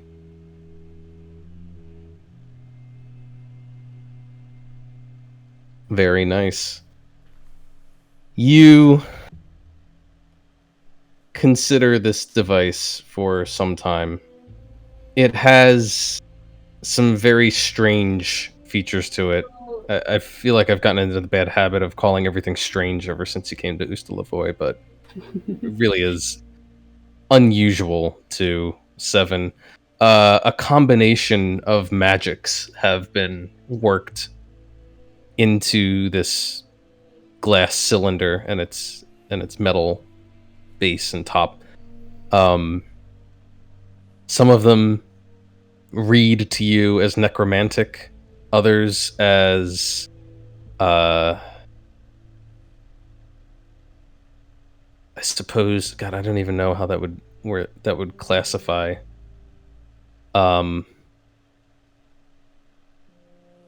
Some of them they don't really fall into a school of magic because they're very unusual. But with that high of an Arcana check, you've at least heard of creatures with abilities like these, purely mental abilities, you might call it psionic abilities, which this device does not exactly seem to possess in and of its own, but it does, you feel, seem to amplify psionic abilities. Does it seem like it's like a magic item that I would want to like try to identify or whatever? It definitely, based on the inscriptions, it definitely has magical properties. You can't quite divine its function just with pure arcana, but perhaps something like an identify spell or taking time and sort of considering it, looking it over might. All right. Well, Seven ignores the other stuff he laid out in the crates, and he tells everyone, "I'll work on this," and then he's gonna spend the time it takes to do, what is this? Read metal. We assume it's got some metal. Sure. So he's gonna spend the next 10 minutes doing that. All right.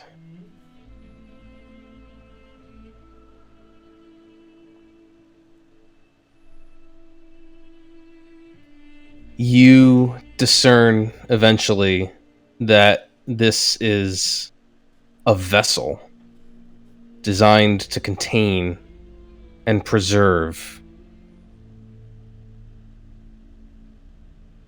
brain tissue. Oh, it is a jar for the brain. I was hoping it was a jar for the brain. Nice. Lovely. All right. Well, then once he knows that, he's gonna mention that to Safine. The brain we found might need a home. Oh, wonderful. It's always good to display things. And But yeah, definitely. I guess we don't know what's gonna, like, if we put the brain in there. Is that gonna give it some kind of, like, powers? Oh, is it gonna start to like mind control us or something? Well, as you saw, it has the potential to amplify psionics, so you believe that the brain, since it seems to be still alive in some way, may gain some additional capacities outside of what a brain removed from a body normally can do. All right, Safine, what do you think? Should we actually do this? Well, if we're gonna do it, why don't we do it in the morning, where we're fully rested and if we have to fight against something. Okay, fair enough. Let's wait till morning. Venda's gonna walk over with a little satchel from his bag and be like, "It's not much, but does anyone want some food?" Bring it on over, Vinny-san. Sure. He's gonna then just like sit on the ground, like open up the little bundle. It's 5 rations worth of food, so enough food for everyone.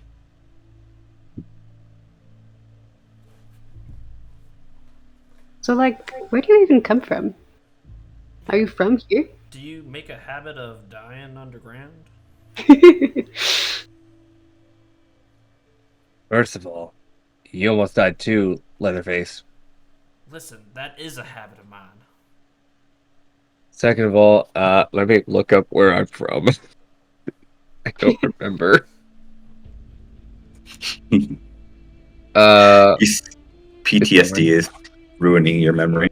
I know, right?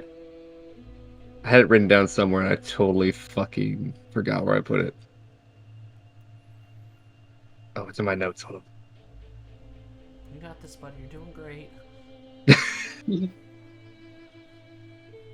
Well, originally I'm from Kavur Cal, but where I live now is just simply referred to as Deviltown because it's all teeth.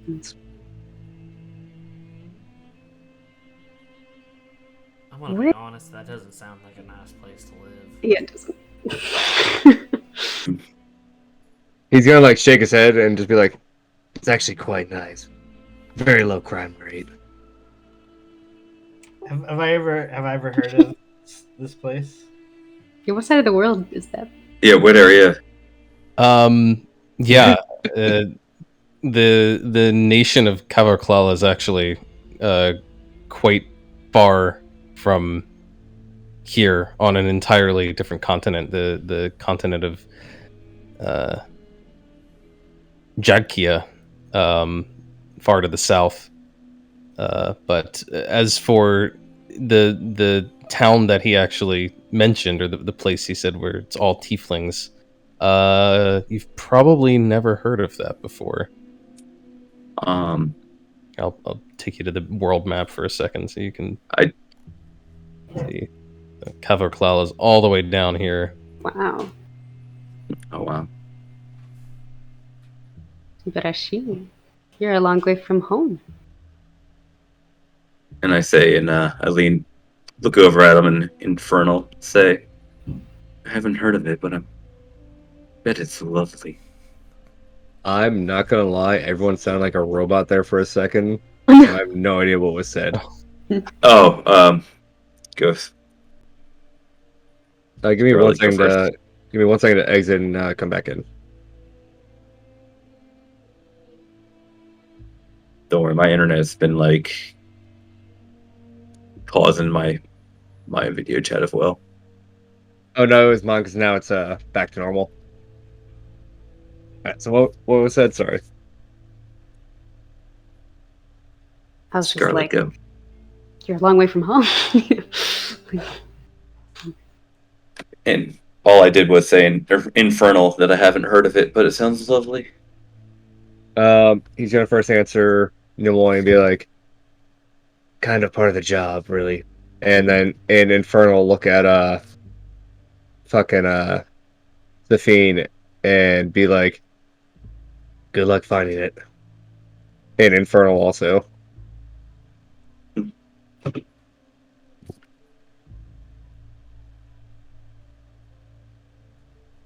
I'm just gonna smile. Seven says back to you in Infernal that he's sure he'll make his way there someday. I say to Seven, maybe, or if you give me more hugs, I might take you there myself, bud. Infernal also. He's so miserable. He's probably just like, he probably looks down at the ground and he's like, maybe some other time. He's just like he's just in a foul mood. I'm gonna say in common, where are the rest of y'all from? The River Kingdoms. Guess So I'll much- jump back to the world map. So much strain in that conversation. Ryland-san, you look pretty horrible too. I forget the exact. Worst I think I've ever felt. And I look just as bad too. Yeah. I'm sure your floating thing in the sky still loves you. Thanks, I appreciate that. So we will zoom into Xantum Empire, but I forget the name of the main city. Oh, you know what? This is the older map. This one isn't as up to date. Oh, gosh, Anthony. I see know, the I have River to- Kingdom over here. Yeah, it gives you a rough layout of the geography. I'm like in this area where that little That little inlet. inlet. Yeah, I can't think of the word. Rylands. Yeah, I'm like sitting there like, geology was my minor, and I took oceanography and all sorts of stuff. I'm like, should know these terms.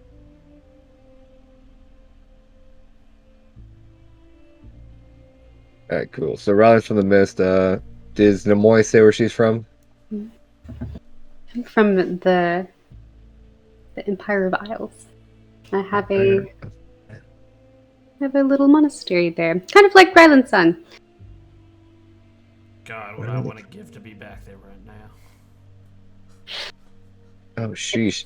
So literally everyone is from a different part of the map at this point. Yeah. Yeah. Hmm. I'm gonna look at 7. Where are you from, Grumpy?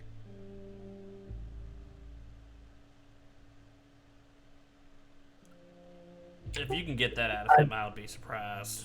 That has apparently been need to know basis. I work for the Athenium of the All-Seeing Eye. My business takes me on travels all over the lands. That's not a location.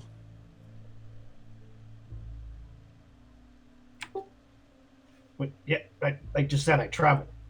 Yeah. Where's your home? Would you believe me if I told you I don't remember? I mean, enough head injuries will do that to you, so yeah. He just shrugs.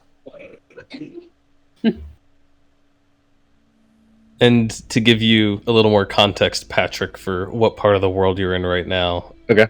I'll zoom in a little bit. You're in the realm of the Fey Queen, right along the southern border. Okay. And there's a more detailed map here. That flag is actually right on Ustalevoy, so Oh, okay, the red flag right here, gotcha. yeah.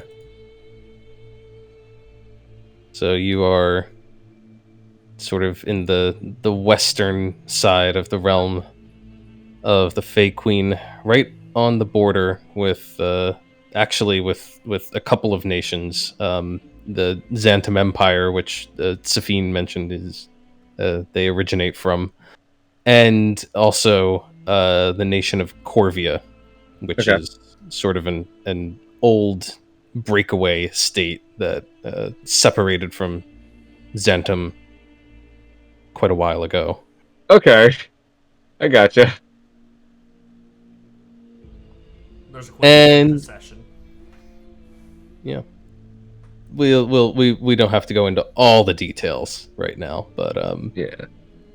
but just to give you a rough idea of where you're at. I appreciate that quick summary. Yep. And yeah. Here you are by the lakeside in the dark. 7 ogling this brain jar, as he calls it. What? Then how exactly did you find yourself in this part of the world? Mhm. Long story short, profession. And what's the long Have- story? He's very bad at his profession and he's been run out. Kind of laughs at Safine's comment. I don't think my father would ever kick me out. I could probably mess up pretty royally and still be in. But as for the profession, we'll get there when we get there. Have you just been hopping from place to place for like months? More of told to go from place to place for months. Anubis. Oh.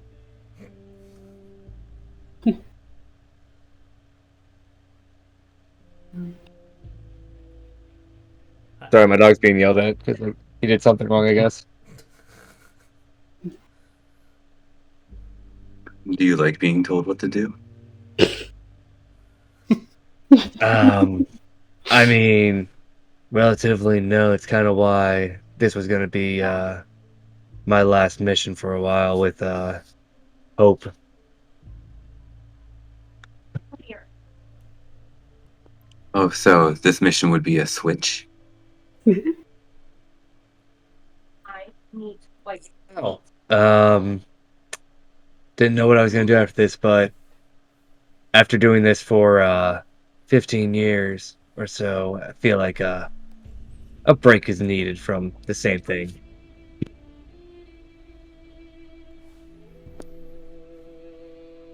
Gotcha. Well, I'm willing to stay up for the first watch, and I'm gonna leave the zombies outside. Fun They fact: actually with the rapier of warning, technically we all could be asleep, and it'll wake us up. Nice. true.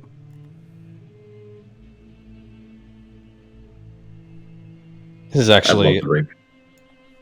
the weapons of warning are nice. This is actually a pretty good representation of what it looks like outside of town here at night. You've got the very, very eccentric and ornamental buildings, towers, and spires rising up, as well as much lower structures, which are perhaps less outlandish, but still very unusual in their construction. All of them made from this same sort of off-white looking metal, and not far from where you're camped along the main entrance, you do see this sort of fanciful statuary that flanks either side of the road. Looks almost like sort of artistic interpretations of swans and horses, perhaps swans with horse wings, or maybe they're Pegasi. I don't know how you say that. Pegasi, sure. But one way or the other, it is both dramatic and a little bit eerie, with all of these not quite normal features around you.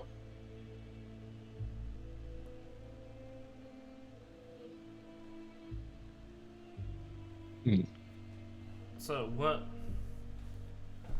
You said you were supposed to go down there and collect money, Vengeance. I don't remember us finding any money unless you found some without us noticing. But what is your plan? What are you gonna do now? Well, my plan is when we get back to where the hell's his name? Dimitru. We're gonna have a conversation with him, and he's either gonna like my answer or he's gonna not. Frankly, I don't care. He's gonna get the answer he gets.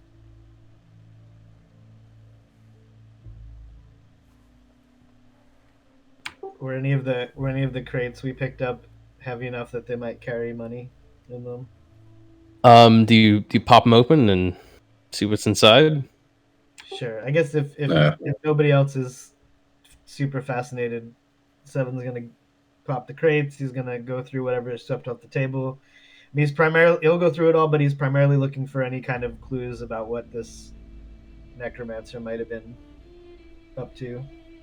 Yeah, you start rifling through, and you'll quickly find that there is a mix of the mundane and the arcane, rather untidily stuffed together into these two. Some of it is simple personal effects, clothes. You do find a dark gray travel cloak that looks like it could match the one you saw on the assassin back in Rusalksgrad. You find a number of implements that look like they would be used for dissection and maybe for re-sewing up bodies back together.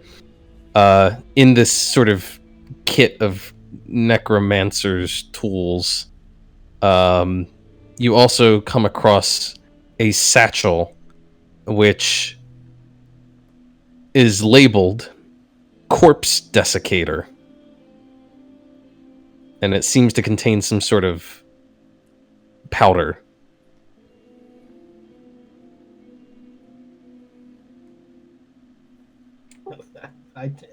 That's desiccator. So it's made to dry out corpses, I guess, like an embalming fluid kind of thing, or Yep. something like the opposite of that. If you undo the little drawstring on the satchel and look inside it, Oh. No, sir. No. oh, are you sure? Are you sure? Yeah, You no, sounded I'm really not- curious about I'm it. not touching anything that says corpse desiccator. Would anyone notice like a disgusted look on his face? Yeah. Oh, yeah. You. I mean, you. If you're watching him rifle through this stuff, he holds it up as he reads it and just makes a complete face at it. Yeah. Would the fiend know exactly what that is?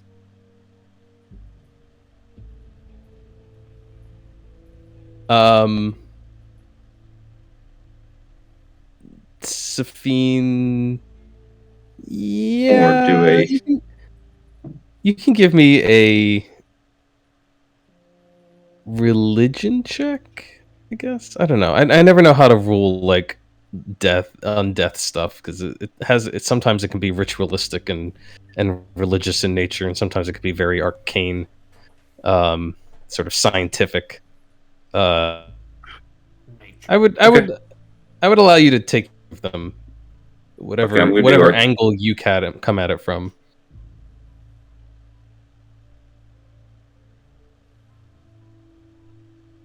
While they're fucking with that, Brendan's gonna ask, so, are you just gonna take your, undead horse over there back and hope that's satisfactory for your job?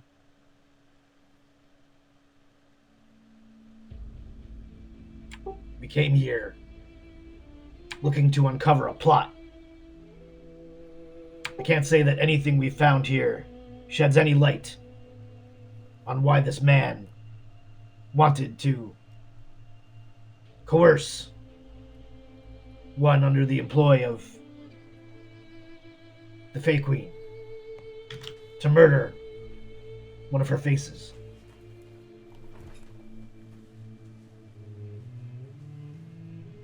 You know, we're kind of drying up empty. It appears we're all rolling, pretty bad on our luck today. It almost feels like some sort of wild goose chase.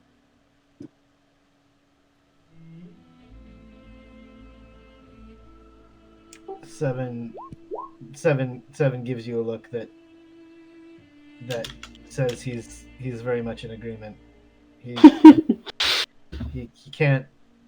He's puzzled. He's trying to figure out why did we, this path that we're following. It seems to lead to nothing. Was there a connection between this cult and what this person was doing? And if so, what is it? Because the only tenuous connection we have is that there was one had a brain and the other had a jar, but we don't even know if they knew of each other, right? It might have been that he was just hiding down there and had no idea Yeah. of that other cult. There's not a lot to go off of in these possessions so far. Like what's the connection with the Fey Queen? Like why? I mean, if he's just studying, necromancy and preserving corpses and all that, what Yeah, does this is him up. this have to do with assassinating a face? Yeah. Well, maybe in the morning, after we get some sleep and we put that brain in that glass box, we'll get some answers.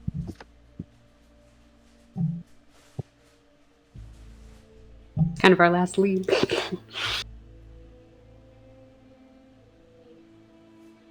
Was there anything else that was on the table that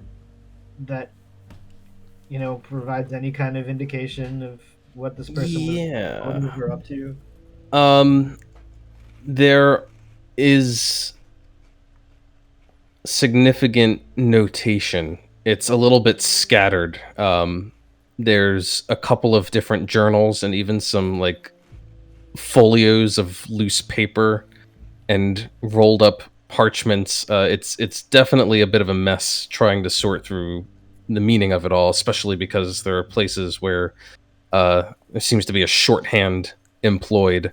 I would take an investigation check to try and piece together what all of this is saying. Can I use my inspiration to get advantage on that? Sure. Much better.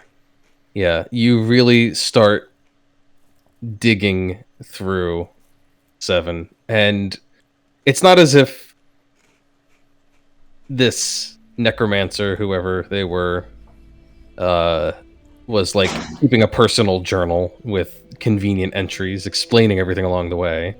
But you do start to piece together some of the notes and some theorems on necromantic magic, and there's diagrams in there. You notice several diagrams that look quite similar to the jar that you've got. Although you can see that there are sections where runes have been scratched out and rewritten and scratched out again. It seems as if this person was working very hard to try and come up with the correct configuration of runes to complete this jar, and didn't seem to be satisfied with anything. Until you find one particular sheaf with a set of notes on it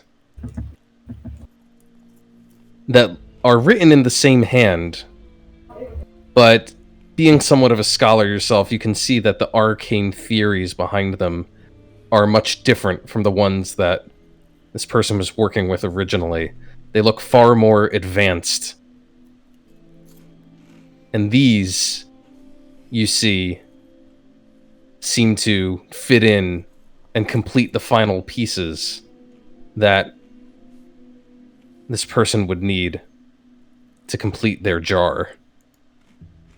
And the final configuration of runes does, in fact, match what you see inscribed around the base of it.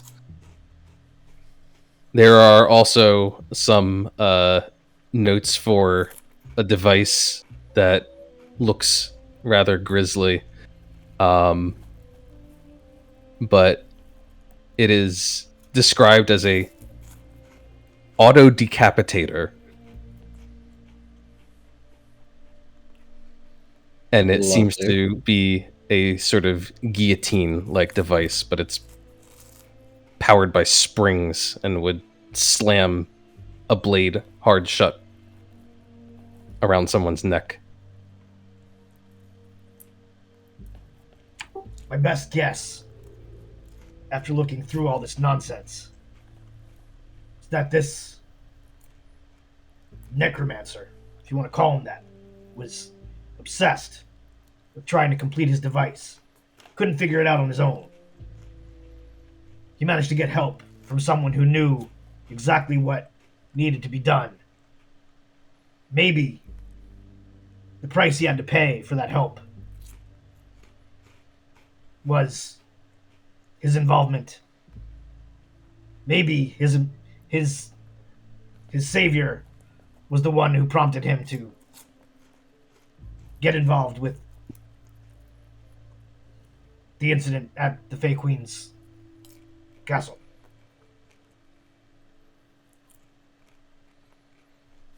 But even if that's the case, it doesn't leave us much to follow up on.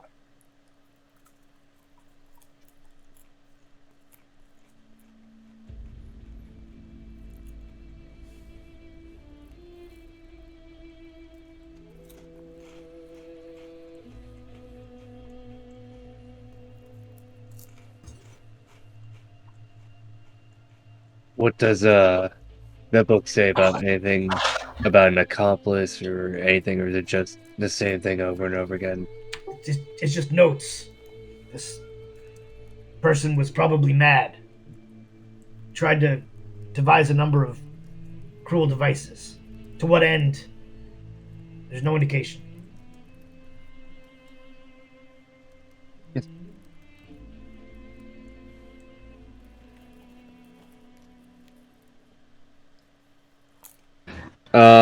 He's gonna ask, what were the devices in there besides that weird box?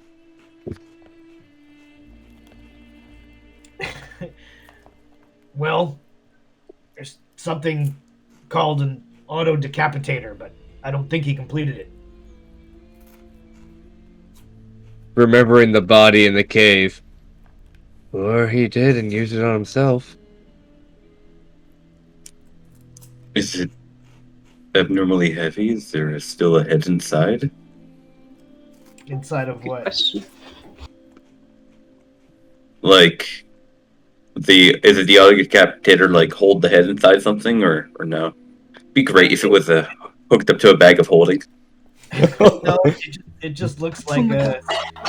Imagine the best way I can imagine some stupid contraption from like the Saw movies or something where Yeah. you strap this thing, like put it around somebody's neck, and then a blade would just swing through and just sever the head off. It doesn't have a catch can. That's a Not built in. okay. So it probably was used. Do you think he got help from our golden friend that we killed? It's possible, but they certainly seem to have a motive to want to toy with the Fey Queen's designs. But even so, I can't see that as their goal. They seem to think that the Fey Queen's rise was inevitable. Murdering the faces they had to know doesn't play a larger role. It's almost meaningless in the scope of what they thought was going to happen. Or maybe killing the Queen's faces advances their plan faster. It's certainly possible, but my sense is that they didn't really have a plan.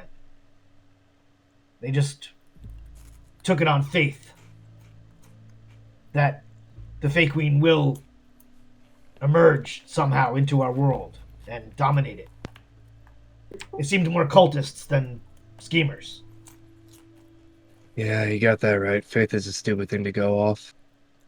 Explains the cult theory, though.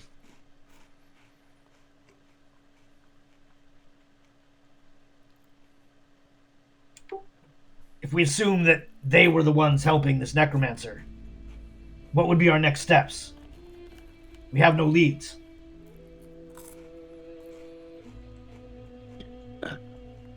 No. We have there's a brain we can talk to. It's true, we can talk to the brain. We could also just return to the Fey Queen with what we've discovered, and maybe she knows more, right? Good point too. I mean, one would assume that she has to be aware of this cult since she's aware of nearly everything in her domain. Yes. Vengeance is gonna sigh and rub his head, thinking about something. Then he's gonna reach in his bag and pull out the one necklace he pulled from the box. There is always another option of maybe a lead. And I forget what the necklace looks like, but it's a religious group in the area by the name of the name here. The Moral Hand. Mortal Hand is in service to the Fey Queen. They advance her agenda in a very forceful sort of manner. Their dicks. So, kind of like a cult that wants to see her advance to rule even more. Less cult I and don't more. know how long you've been here, Vengeance, but I don't know if the Fey Queen can rule any more than what she's ruling. It's kind of totalitarian. Well, there's kind of a whole world out there, isn't there? When we spoke to her, I know you weren't there, but I guess if we're filling you in. When we spoke to her face, You might want to explain what a face is, Oh, for okay. starters. So the Fey Queen doesn't appear in person, as far as we can tell. There are a number of so far young women, that's all we've seen, that are taken to some mysterious location to become a face of the Fey Queen, which she can possess them, for lack of a better term, or at least speak through them temporarily. and seems to be able to transfer her consciousness between them somehow. In any case, we were interacting with one of her faces, who then there was an attempt on her life. But from what we gathered, attacking a face doesn't actually harm the Fey Queen. It's more of an annoyance, right? It's a hindrance. She can get more faces. It doesn't actually hurt her. And I forgot your original question, but yeah, I don't know that there's. I don't. Whatever the Fey Queen is, she seemed to, when talking to us through her face, suggest that she doesn't really have an interest in growing the borders of her domain, or at least that, that doing so wasn't her agenda, right? She seemed more like bored than anything. And also, the Mortal Hand are more like the KGB than like a worshipping cult who want to see her succeed. Well, look. Probably shouldn't do this, but at the end of the day, we're all stuck together now, for lack of terms. The 4 people I was sent to look for were Mortal Hand people that left. They were considered extremists within them that I had to go find. So what you're saying is you think these ex-Mortal Hand had some connection with the cultists? I'm saying that the woman we killed was the leader of the 4 that left. And the book that I took, as he says, reaching in and pulling out the book, details that all of them went mad and turned into whatever the hell those things were, basically. Oh, is that what's in your book? It's like a journal. From The book I pulled from that secret room that I didn't show anyone, so no one knew about it, said all that, yeah. So it's literally a book you guys would have never seen, because I kind of grabbed it and stepped away with it. Well, Seven's glaring at you and asking what else did it say? Mostly rambling. You can look yourself, though, at this point. It kind of, like, throws it over to you. 7. I know this is a little off topic, and I know it's a far-fetched ask. Was there any scar cream in that box?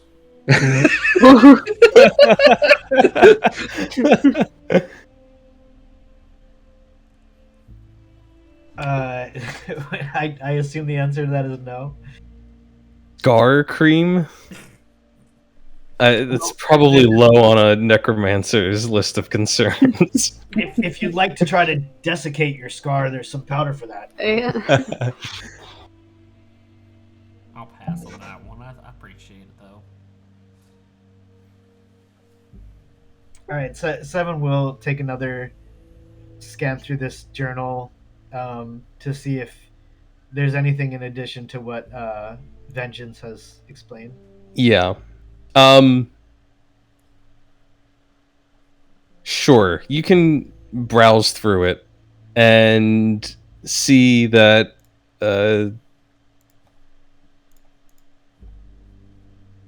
it's sort of a personal discourse, almost like a little half journal, half autobiographical in a weird way. And it weirdly switches from viewpoints at times. It starts off seeming mostly like somebody's personal journal, but the more you read, the more unhinged the writing becomes, and it starts to sound as if the person who's writing the journal, they're still clearly writing about themselves, but it almost seems as if they are, rather than just recording their events in a journal, like writing about themselves, almost as if they're seeing themselves as a separate entity from themselves. It starts to get less and less sensical as you go, and it basically, though, details these members of the Mortal Hand. There are 4 of them mentioned by name that you pick up along the way. And it seems that their leader, Kolya, who's the author of this text, believed she had come across some knowledge or some greater understanding about the Fey Queen through intensive study of the texts, and that the rest of the Mortal Hand was rejecting her teachings or her theories. And so she and her small group of followers left the Church of the Mortal Hand and fled, eventually coming here. You get the sense that here in Ustalavoy, they spent some time in the underground and further delved into their strange theories and beliefs, becoming consumed by them to the point that the other three went completely mad. And Kolya describes a process that results in, well, it sounds like it results in their spirits being driven to utter insanity and separated from their bodies. It sounds very much to you like the gibbering ghosts that you encountered in the tunnel. Kolya herself speaks of the need to look beyond the mundane, to look beyond this mortal coil, and to seek answers about the Fey Queen from sources beyond. And you can barely piece together what she's saying by the end of the journal, but it sounds as though she's seeking to reach out to other entities, which she believed to be kin in some way to the Fey Queen, in search of answers. And that's where it just descends into utter gibberish.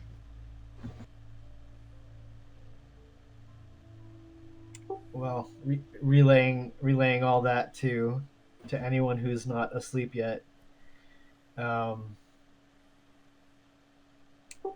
Seven ponders aloud afterwards if maybe you know the maybe they drove themselves to madness, but he wonders if there wasn't a seed of truth to whatever caused them to split from the rest of the Mortal Hand in the first place. Maybe their pursuit drove them mad, but there's some elements here that are accurate, you know.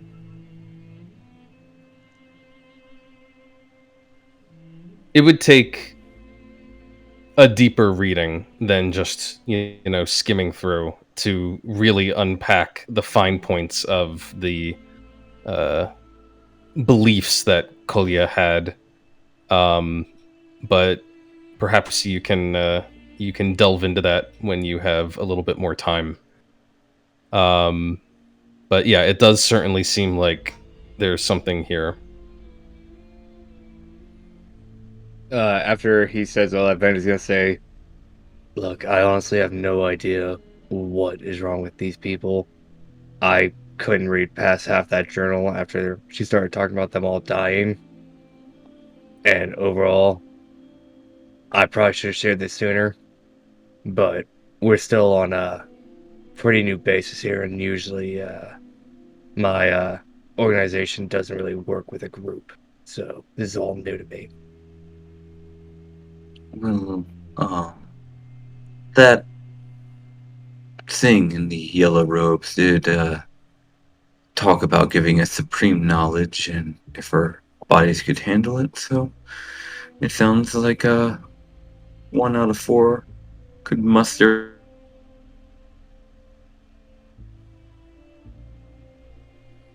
I think we lost Mark mid-speech there. I have no idea what you said, man. He froze. Well, regardless, I hate to say this, Vengeance, but now that you've heard what we've been investigating, what we've seen, we can't just let you walk away. Whatever secrets are here aren't ready to be shared with the citizens of the Fey Queen's domain. Look, honestly speaking, I wasn't gonna share them anyway. That wasn't part of my job. I mean, So you say. You can go if you want to, but you're trying to recruit him, Usagi? Then yes. I'm saying he can either come with us gagged and in chains. Either way, he's coming with us. Are you like Judge Dredding with me right now? Like dead or alive, you're coming with me?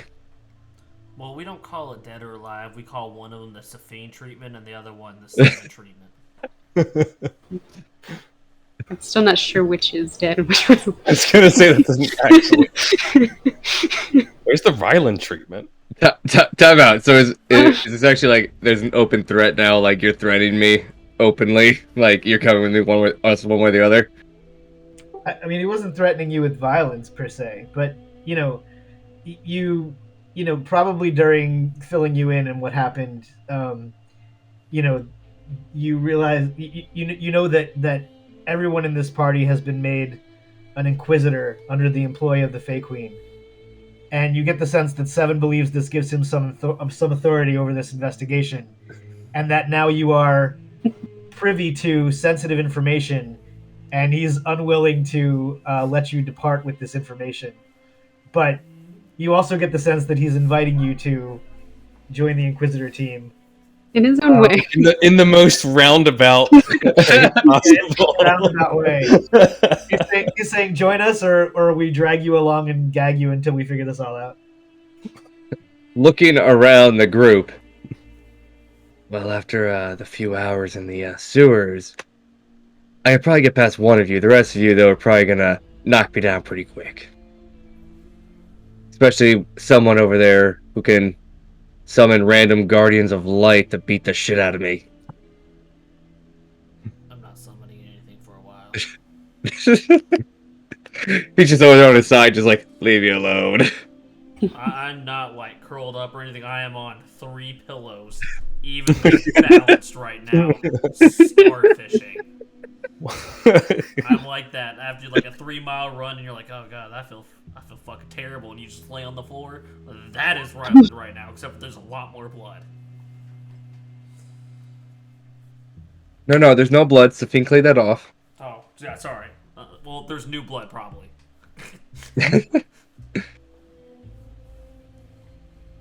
But, Vader's gonna look at fucking Seven. Seeing as you gave me the choice, I guess I shall, tag along for the ride. Congratulations, you've been conscripted. We'll get you a fucking badge later. Can I have a cookie instead? Sounds more useful. Seven looks around, he's like, someone have cookies? Just rations. Yeah, sadly. Well, as you catch up, I imagine that, as you're explaining this out of character, Seven and the others are also trying to fill in Vengeance on some of the things they've experienced here in the Zartstvo for as they go deep into the night. And finally, the sheer exhaustion of the events of the day overwhelms you. And you drift off to sleep, quite comfortable inside of the pillow party. And it's strange, for all of the nightmarish horror of the sewers, just above them, the land is eerily beautiful and peaceful, with fog rolling down off of the mountains throughout the night to settle across the lake, drifting between the spires of Ustalavoy. The land is quiet. You can hear night birds chirping. And even though it is late into autumn, this place still seems to linger on the edges of summer.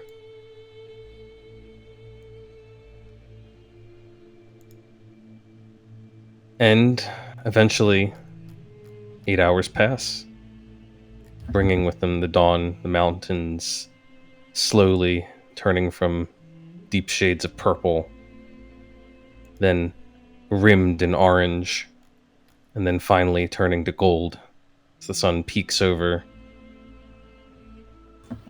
And in the morning, not only are you long rested, but you are fully leveled up.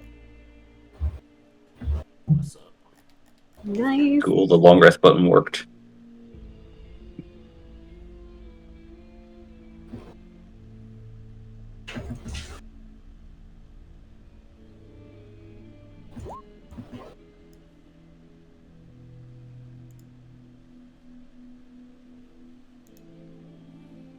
Let me just mark down the passing of days.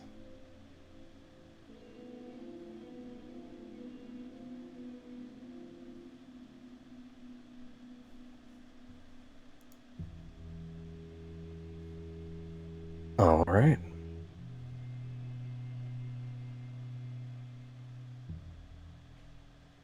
So, I am going to take just a couple minutes break here to get myself some water. And you guys can, if you need to adjust your sheets for the level up, you can take the time to do so. If you need to take a break yourselves, feel free to. Now that day's broken, vengeance runs for it. Kidding. Change that around. I'm gonna do that ability score this go around. Oh, did you? Yeah. I'm gonna have a Did you 20. max out a? Nice. Yeah.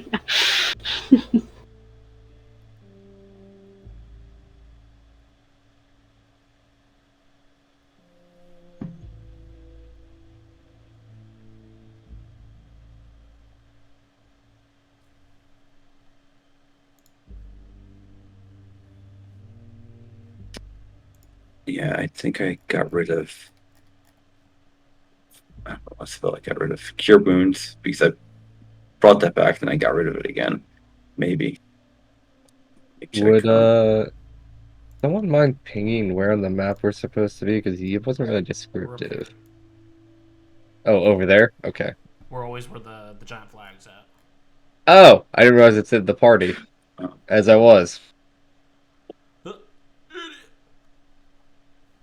I saw the red flag, didn't even bother reading it.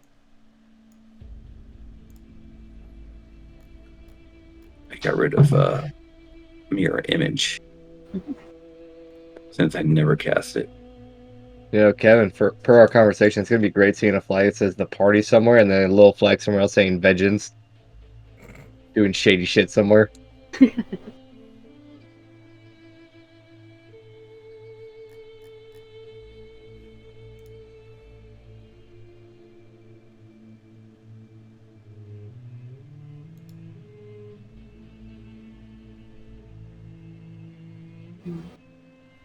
I'm actually looking at the feats real quick just in case I actually do want one. Well, must be nice. You get an ASI at 11? Yeah, because I'm going into 8 with Monk. Oh, right. I forgot your multi-class. Mhm.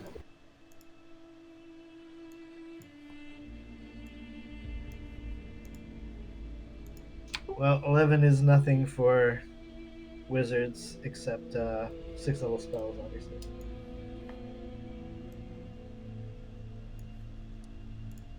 Still I took, level off for that. I took 2 of them. Safina is very like upper level spell heavy. I have like so many 5th level spells, even though I only have 2 slots, because it's just so like utilitarian spells. Like, what do we need? And I don't see myself using Misty Step a lot, so I'd rather have a second 6th level spell. I gotta figure out a way to learn new spells because presumably I'm a wizard, so I should be trying to learn spells from metal objects, but I never seem to find the time to roleplay that. Yeah, we've definitely been a campaign game, like moving onward, barely hitting town, because one of my new spells needs material components as well. So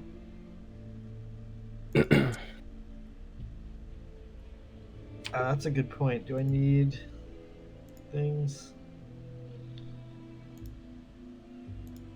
Not really.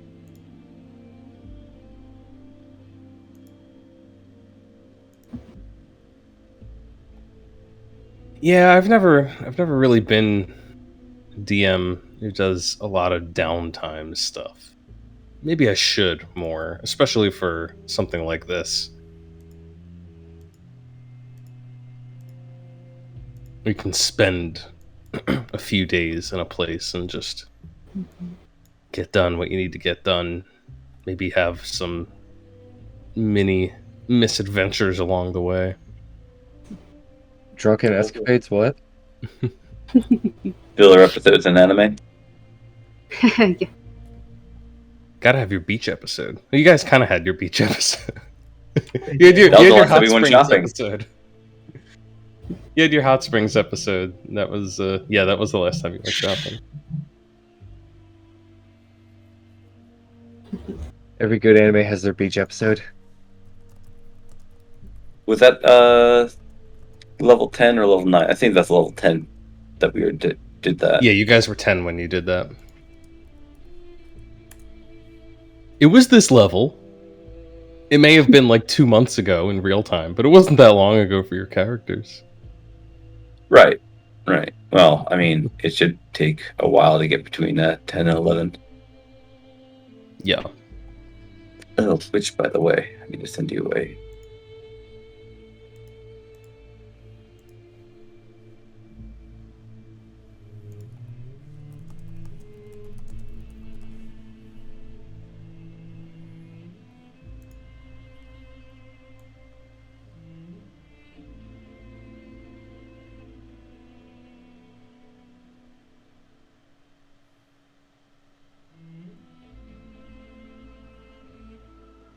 Oh no. Well, I guess one of the spells I wanted to learn would require a 1,000 gold sapphire. That would suck. Used or like as a focus? No, it gets consumed. Oh no! Oh, yikes. Yeah. That's a big spell. I mean, Heroes Feast is a Honestly, thousand. it doesn't sound like it does that much until you realize that as a wizard you can combine it with other things, and in combination those things are really powerful. So is it worth it? Yeah, but it's the kind of thing where like you would never use it except like that one time. And then when you do, it's like, you know, it's just going to be really broken. But, It's like Jesus mode activated. yeah, basically. Hmm.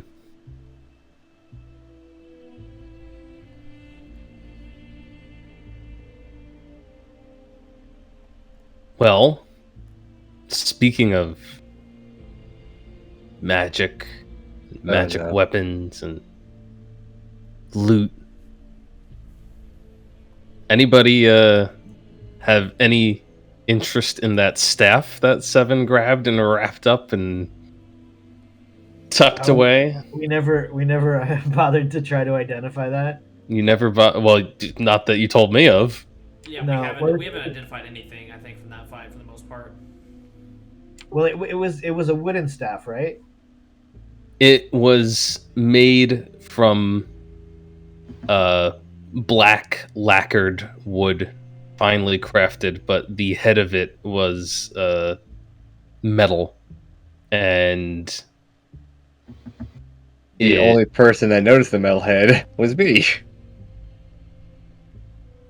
I mean, Oh, if, is that- if you guys want, I can try to identify it in the morning. Like I can take a look. I don't know. It had some creepy features. I'm just gonna say that. Yeah, I sort of thought the thing was evil, but it was like transforming or something when we found it. Right? Yeah, when it was first when Kostya was wielding it, it kind of had this look of being like made from bloated, gnarled wood.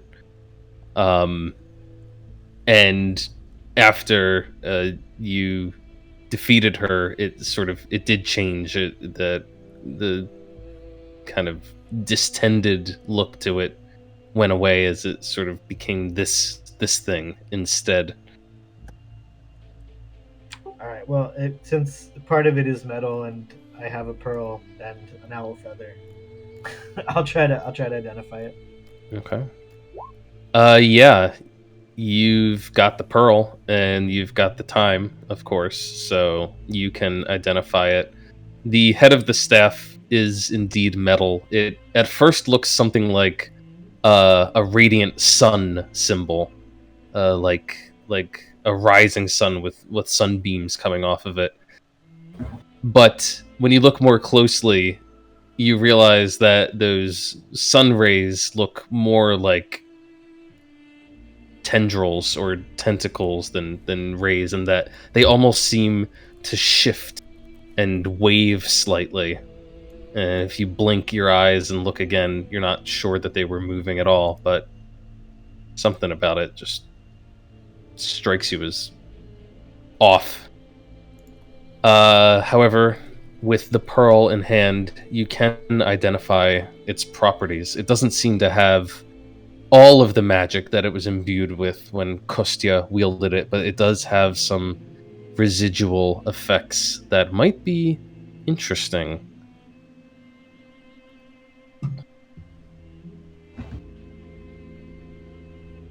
Let's see. Did I actually put it in my notes as a... Oh.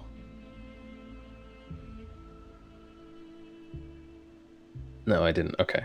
I'll drag it. I'll grab it from here then.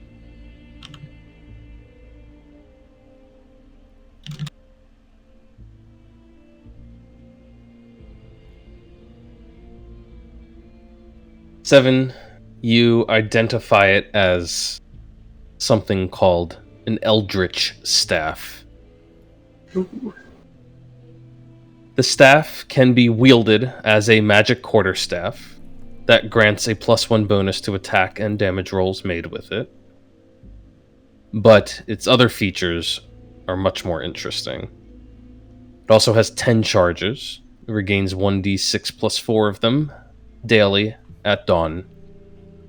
If you expend the last charge, roll a d20. On a 1, the staff is destroyed, and an otherwise harmless burst of eldritch energy.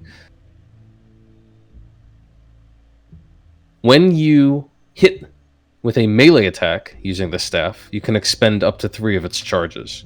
For each charge you expend, the target takes an extra d8 of lightning damage.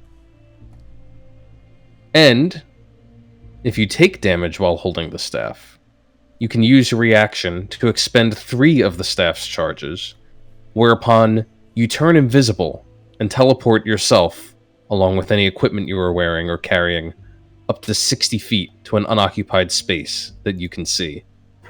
You remain invisible until the start of your next turn, or until you attack, cast a spell, or deal damage.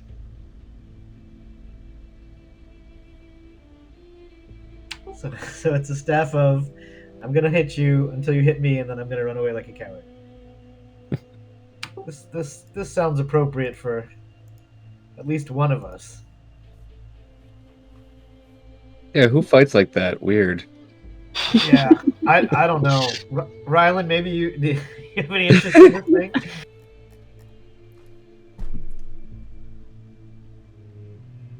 I mean, it looks like a nice staff. You could have left out all the rest of that. And just, wow, Rylan, I found this really cool staff. I think you might like it. Rylan, I found this really really cool stuff. Well, might like it.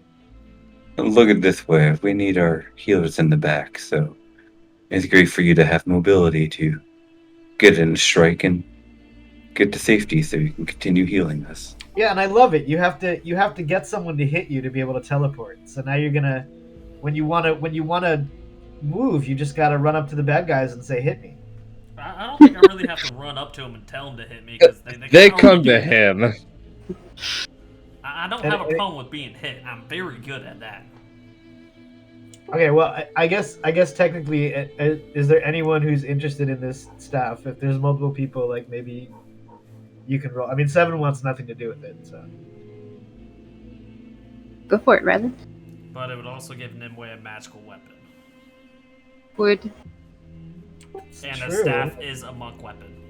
No, but you have the gauntlets, right? Aren't those a magical weapon? are magical. They do a d6. Oh, they're not very good. Would you want to use a staff? It would be a little bit more. Can you get Colossal Slayer with it? Yeah. Okay, so it would. He just disconnected because he disappeared from Roll20 as well. No, I just keep on flickering in and out of everything over here. Oh man. All right. Well, anyone who wants the staff, just roll for it, I guess.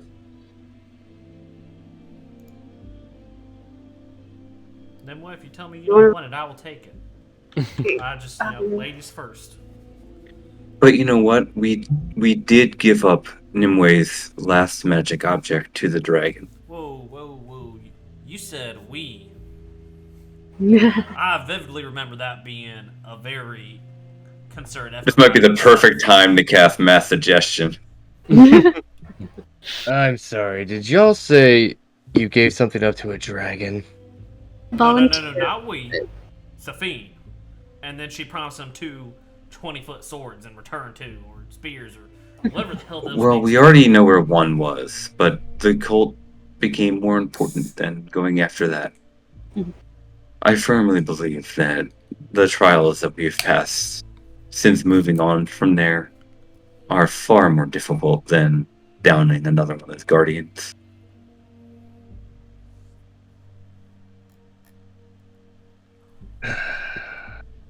And Seismic, no, I'm leveling that bitch up next fight. On a real note here, All I'm gonna do is throw 2 of them at you. I don't have an extra slot to an item. I closed the So window. Nimue, Does it require attunement? It does. So, Nimue, if you are not maxed out on attunement items, it is all yours. I'll give it a try. All right, Nimue, you take hold of the Eldritch staff, and let's say you know, When I have the Eldritch You are- tattoo. Fun. you've got the Eldritch tattoo, you've got the Eldritch staff. And let's say that you perform this identification early enough during the rest that Nimue has time to attune to it by the morning light. Also, just making sure. I do have an armored defense as a monk at level 1. Now that I'm level 8 monk, I boosted wisdom and dex, and it's 10 plus wisdom plus dex. So that's 19, and I have the Cloak of Protection. So do I have a 20 AC now? Yes. Sounds about right. Not bad. Yeah. Jesus. Welcome to my build. What's your wisdom and dex? You have like 4 in each, or what? I have plus 4 in dex and plus 5 in wisdom. Ooh, nice. Copycat.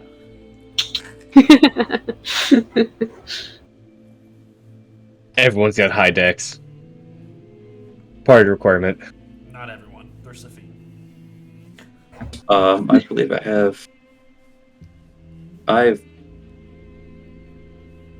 forget what I have in Dex. I have 16. Never mind. I'm a necro dancer. You gonna find out what those feet can do, boy. Okay, should we do the? Oh, you like feet? Oh, and don't. I was gonna say, speaking of legs, don't forget to level up Merlin too, because he gets new stuff as a sidekick. Nice. Should we go ahead and do the brain thing now? That everyone's rested. You want to do and it? Oh god. Yeah. refreshed? Such a bad Well, since idea. Ben's gonna go quickly wash his face off and actually put his armor back on before we do this stupid shit. All right. Okay. Whenever everybody's ready, go ahead, Safine. Drop the brain in the jar. Oh, we're just gonna do it without talking to it, huh? Yeah, just gonna throw it on in there. You can talk to an inanimate object. The brain is alive. You'd I- be I- surprised. And at do you want what to? it can do. Sophia, I think you're the only one that can talk to it. Oh, that's because I'm holding it. If you want to communicate with it, I can put you in touch. I do believe out of character, the brain can hear all of us, but it can only speak to the holder. You're not entirely sure, Safine. All you know is you heard a voice, a whisper, Okay. when you were holding Brains the don't brain. have ears. Look, worst comes to worst, it's 6-on-1. I pray we can take that. Those odds. Yes. Well, I'm going to. Whatever link I have, I sort of forward in the back of my mind and send a questioning and say, so we've found something might be beneficial for you, and describe the jar. So what benefit will you get from this if we place you inside?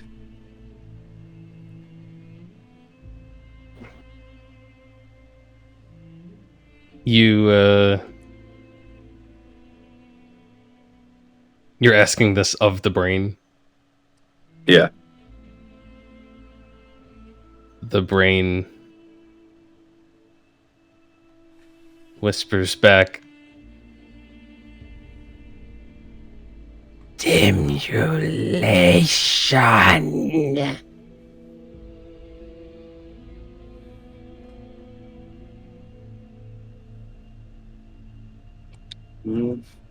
It says stimulation is what it will receive. While I understand pursuing that, I do ask it, what exactly does that mean?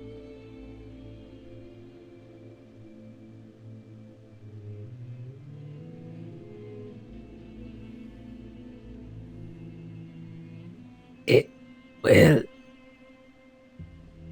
complete my transition.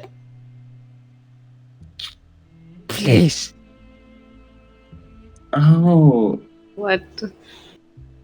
And I ask it, I said, are you the brain of the little decapitated body that we found? Oh, but I know which body you found. What was the name of the body? Did we know it? Did Vengeance give it to us? Okay. That was not one of the bodies I knew. No, that was a random. That was the other dude. Well, I described what it was wearing. I mean, it should remember what it put on that day, right? Like, oh yeah, I wore my black robe with the red trim that day. Then I lost my mind. Did it have a skull on it? Did On it? the chest?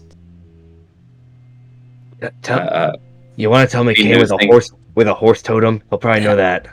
Yeah, the horse totem, and I described that it was holding the totem to the undead horse.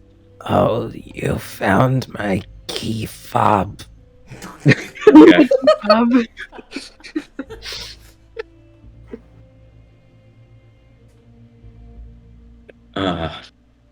I'm trying to think of like a verb for F other than that, but like something on bone for fob. But well, it seems that we have the owner to the horse. So it says that it will help its transition. Let's see what happens. And I'm just gonna have I make sure everybody's ready. I make sure everybody's ready and I'd kind of do a nod and a 3 count and put the brain in the jar.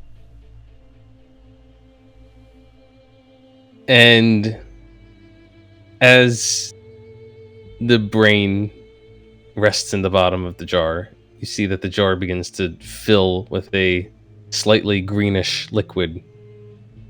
You're not sure where from, just seems to be conjured directly into the jar. It fills up the container to the brim, and as it does so, the brain floats suspended neutrally right in the middle of the jar. And now you can all hear a voice which seems to emanate from the base of the jar saying, "Stimulation! Oh!" And the brain starts to like pivot around inside the jar.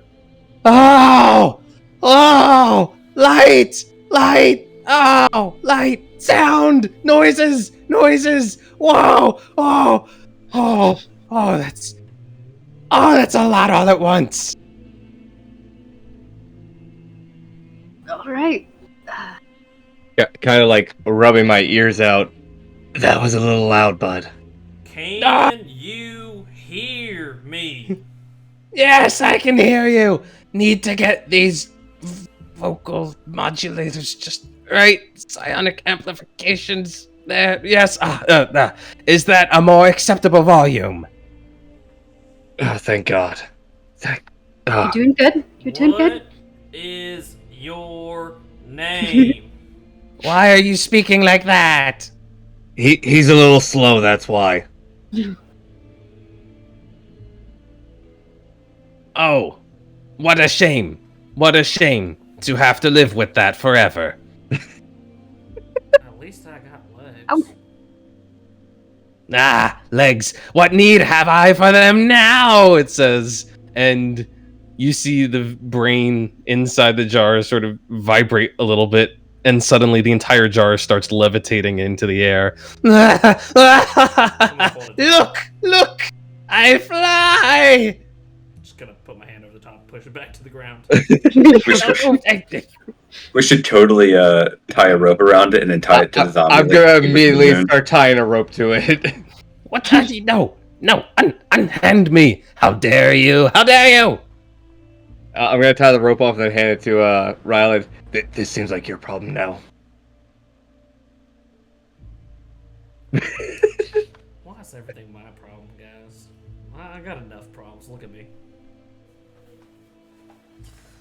What are you? What am I?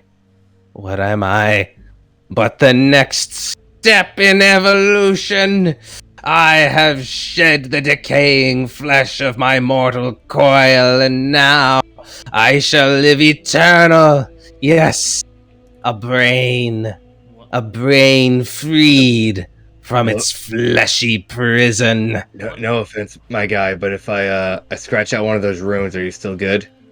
No, you can try me, mere mortal, but I am beyond your ken now. And he keeps levitating up a little bit higher out of your reach. With the rope.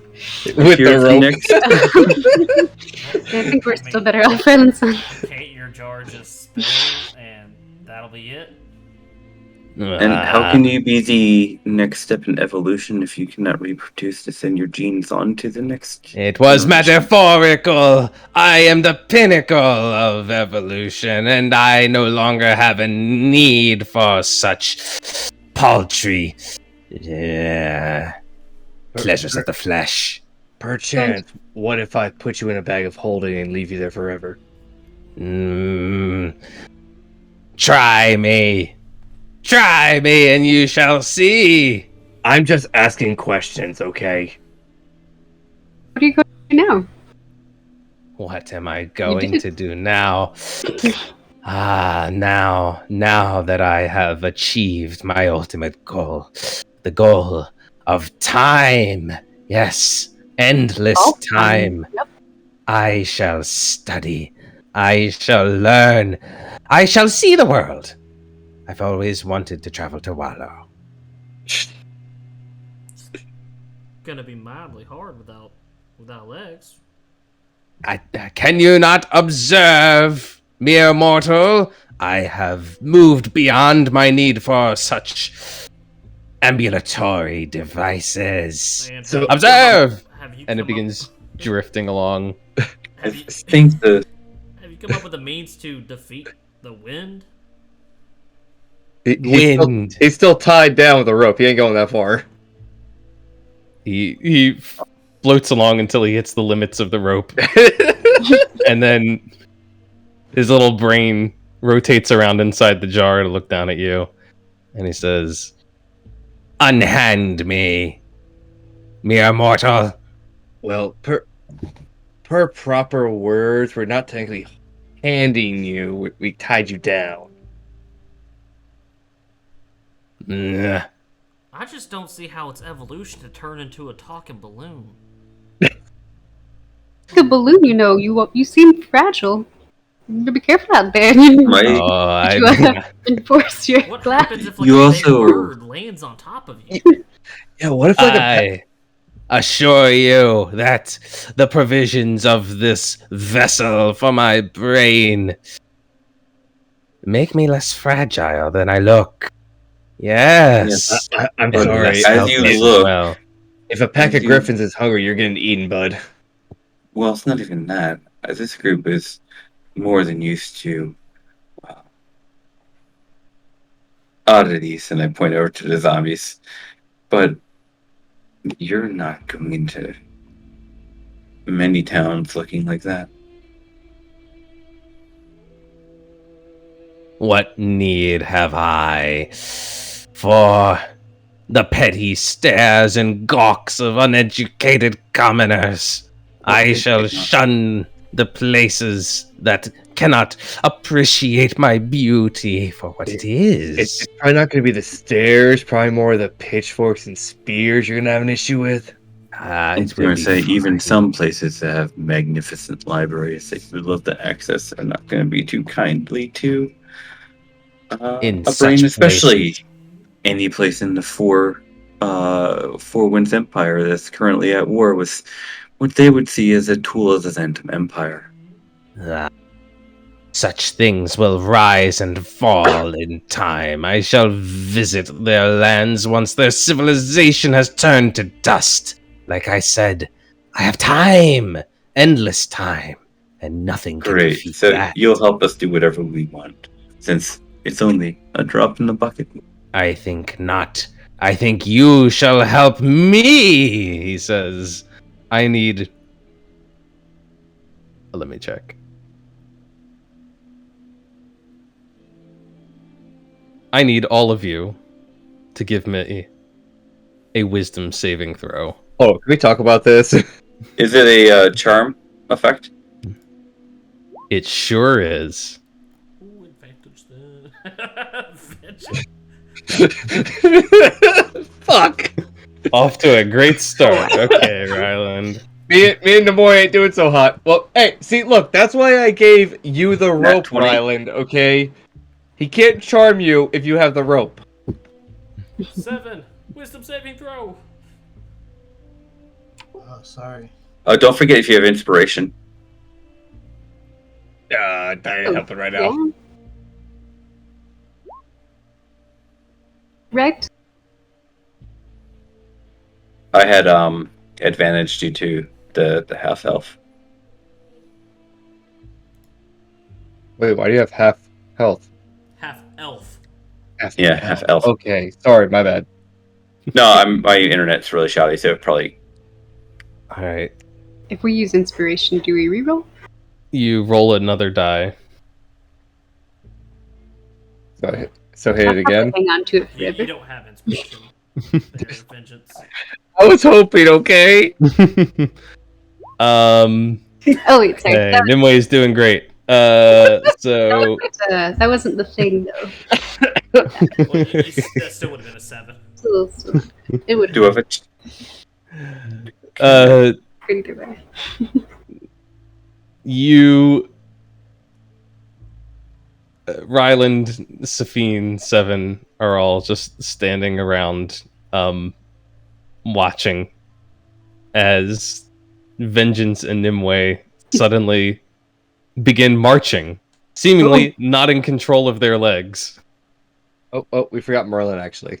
Oh, yeah, don't forget Hero fam. Merlin, the original not in control of his legs character.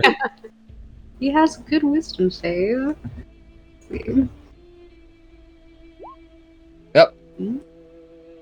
Yeah, Merlin's fine. But Nimue and Vengeance begin marching towards the gates of town, and the brain calls out after them, "Yes! Go forth!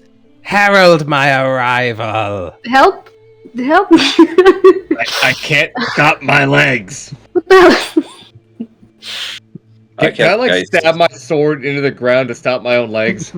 My- Yeah, you can stab your sword into the ground, but your legs just keep on walking. Okay, that's it. I'm stabbing my feet. I'm like stabbing like through the side of the boot to pin me to the ground myself. You're gonna stab your foot to the ground? No, stab the boot. I specified the boot. Right, the boot, but not the foot in it. Hey, there's always that little bit of space. That is very precise. Let me see an attack roll. That one. I swear to God. Okay. You shove your rapier through your boot into the earth and presently trip as you fall forward, unable to lift your foot. Oh, thank Your God. one leg keeps on flopping over, trying to drag you forward, while the other one is trying to yank itself free of the rapier as the brain calls out from a distance, "Stop that! Stop resisting me! I stabbed the other one in two. That was the offhand.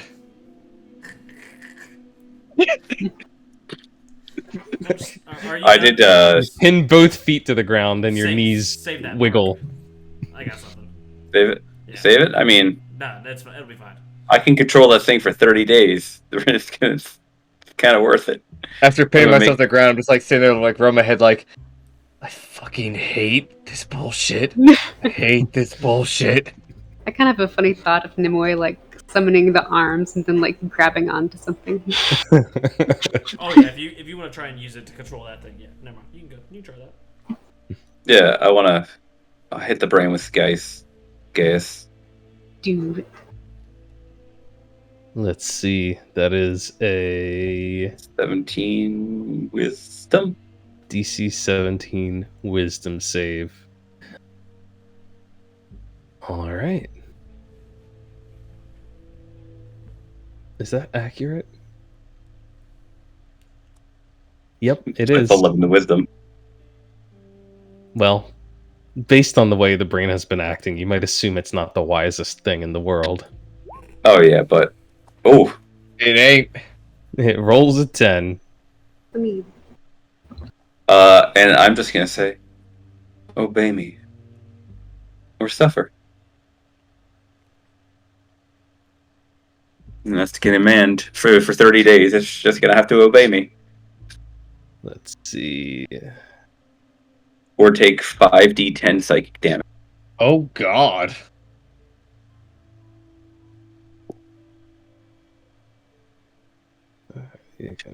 Each time that it does not directly follow my instructions, which are to obey me. Yeah, but only once a day. So assuming it Yeah. has more than 50 hit points, it could ignore you. Right, but I'm pretty sure if you get smacked for 50 hit points, even if you don't know you're gonna hit it again, you ain't doing it again. Yeah. It is hit by this magic and says, What is this? What is it you think you've done to me? if you don't obey my command to obey me, you simply are racked with an intense amount of psychic damage. Hmm. Stop your control on my friends. Very well. Not because I must, but because I can respect your audacity. And it drops its compulsion over Nimue and Vengeance. By the way, you were under my spell, or compelled, for a month, or until I release it. Very well then, mortal. 1 month. It makes little difference to one such as myself. Figured as much, and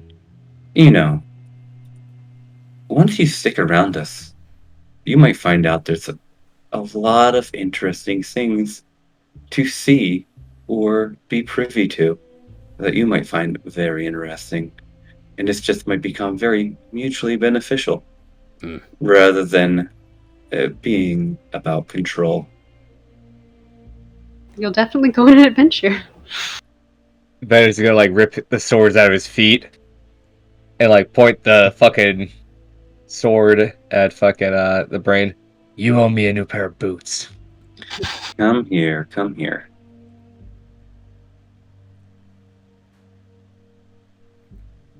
Can we actually get down to brass tacks here?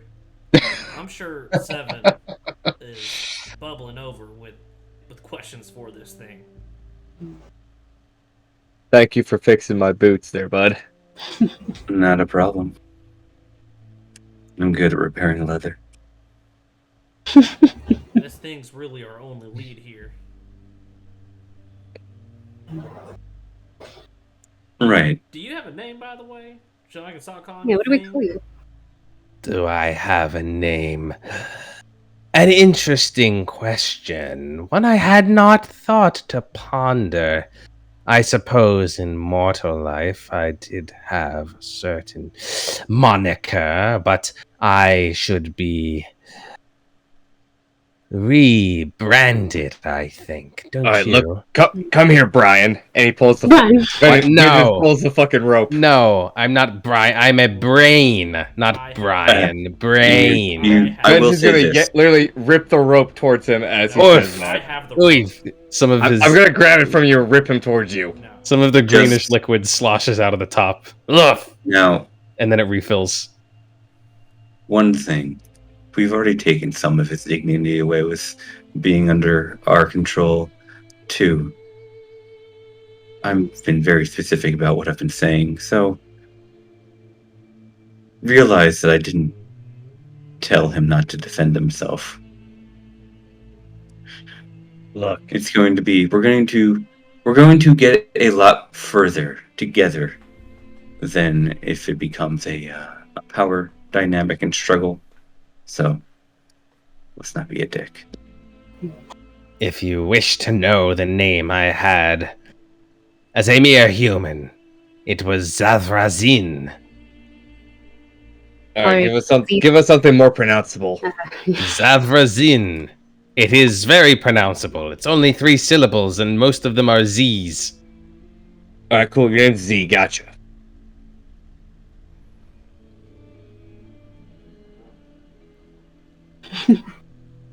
So what were you doing No, I'm not. down there in the tunnels? What was I doing? I was unlocking the secrets of eternity. What did it look like? Okay, good answer. Got me on that one. We already knew that. We're testing you. Did you see those mortal hand folks down there? Those mortal hand folks. Yeah, the one that got possessed by whatever the hell that thing was. Yes, indeed. The one who was once known as Kostya before her own ascension of sorts. Yes. I did see them, as you say. All working together, just happen to be co-located. Was it like a you do bad over there, I do bad over here type thing going on? What? I don't know why you would think either of us were doing bad. We were doing research. You But might they think of it as a sort of extended laboratory. Look, Kasha tried to kill all of us, so I mean, we're gonna call it bad for now. Yes, well, she did have a bit of a... don't want to call it a temper exactly, but she wasn't the easiest to work with. That makes two of you. Very well.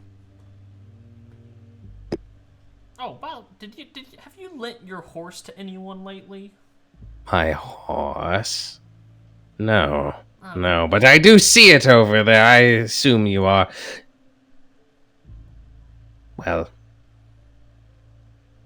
I was about to call you thieves, but I suppose you did put me in the jaw, so perhaps I shall be kinder than that and say you are borrowing it from me. Raising his hands. No, thief would be accurate for one of us. What? Did someone else borrow it lately? Because we followed it here from Rusokgrad. You followed my horse. Well, no, we followed the person riding the horse. The horse was just, bigger and easier to see. How did you follow me from Rusalsgrad? Oh, so that was you. So you see, we living people still have these things called eyes. They could see you probably. No, I was very careful. I was sure that nobody was on my tail. Well, I mean, you don't really have a tail, nor does the horse. Regardless, why'd you kill that, the fella in the alley in Rusokgrad? Elprecht? Yeah, Elprecht. Yes. He's in the town right now. You're really bad at killing. No, that can't be right. I saw him fall. I saw him slain on the spot. I was very accurate with my crossbow. Did you check You his don't know vitals? his true. Yeah.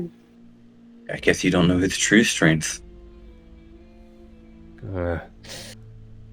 Well, that is a bit awkward, I'm not going to lie, but I suppose it makes no difference now. I have achieved my immortality, and so I have everything I could possibly want. It's at my metaphorical fingertips. Well, do you have everything you've ever wanted? Because, I mean, the Fey Queen is still, alive and ruling. Oh? What matter does that make to myself? Well, I don't know. Why'd you hire Elprecht to poison her? Oh, well, it wasn't anything personal. It was a mere exchange, you see, a sort of exchange of ideas, yes, between two scholars. Kostya had certain strange theories, requirements that necessitated the removal of the Fey Queen's face. She also possessed knowledge which I needed to finish my vessel here. So you see, I have no interest in the Fey Queen's rule, only in serving my own greater edification, a small sacrifice. Vengeance is gonna raise his hand and be like, called it. Knew Kasha had something to do with it. Called it. Did she ever say why she wanted to kill the faces, or like how that helps them?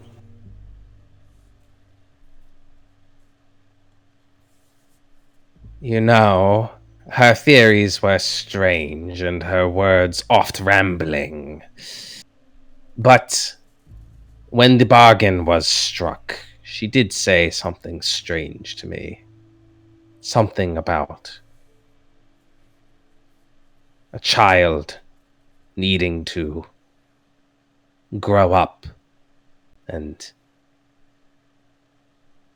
something about taking away its rag doll.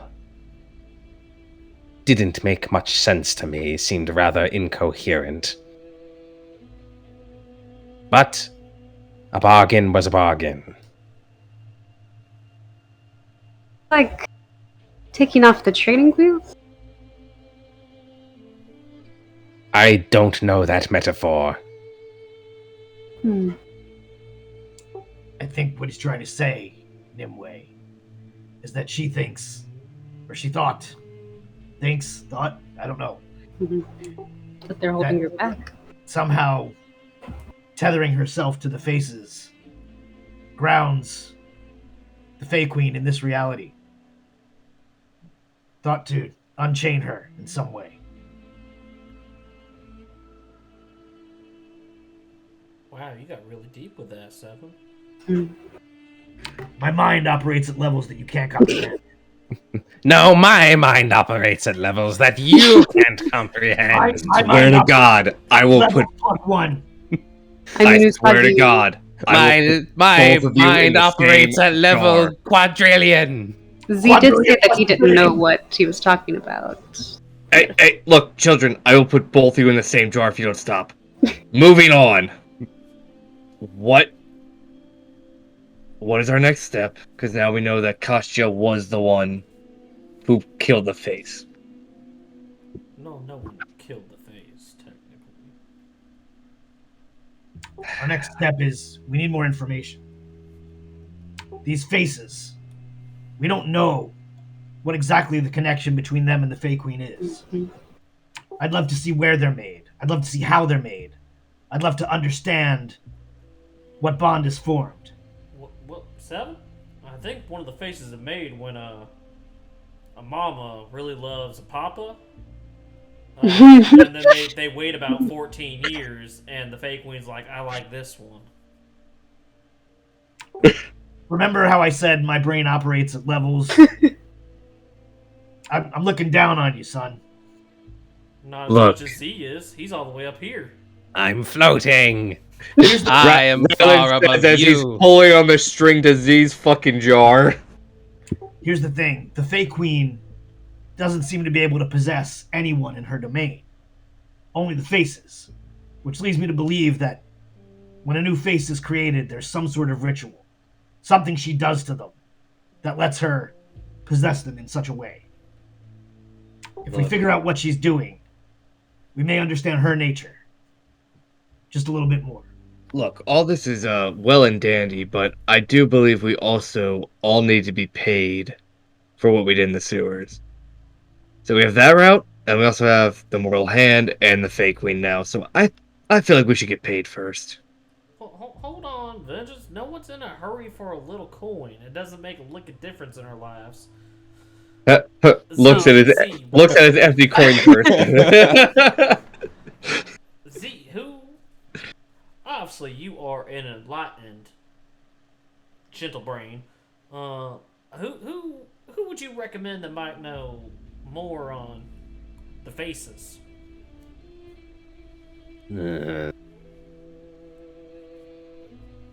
I don't have to tell you anything. No, I was just asking nicely. You know, I was thinking of letting this rope go, but you know, maybe I'll just keep holding on to it. Maybe you will. Or maybe you'll suddenly realize what an imbecile you are and find it hysterical. I need you to give me a wisdom saving throw. Everyone or just him? Just him.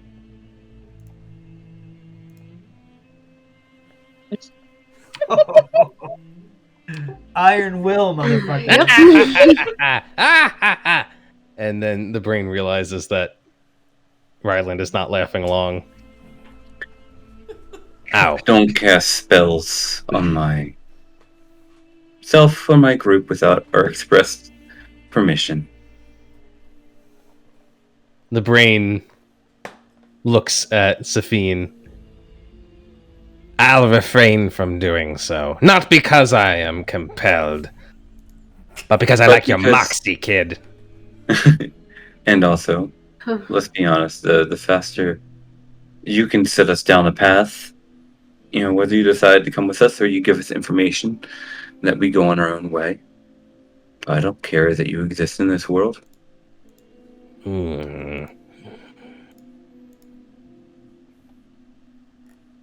Very well, then. The faces.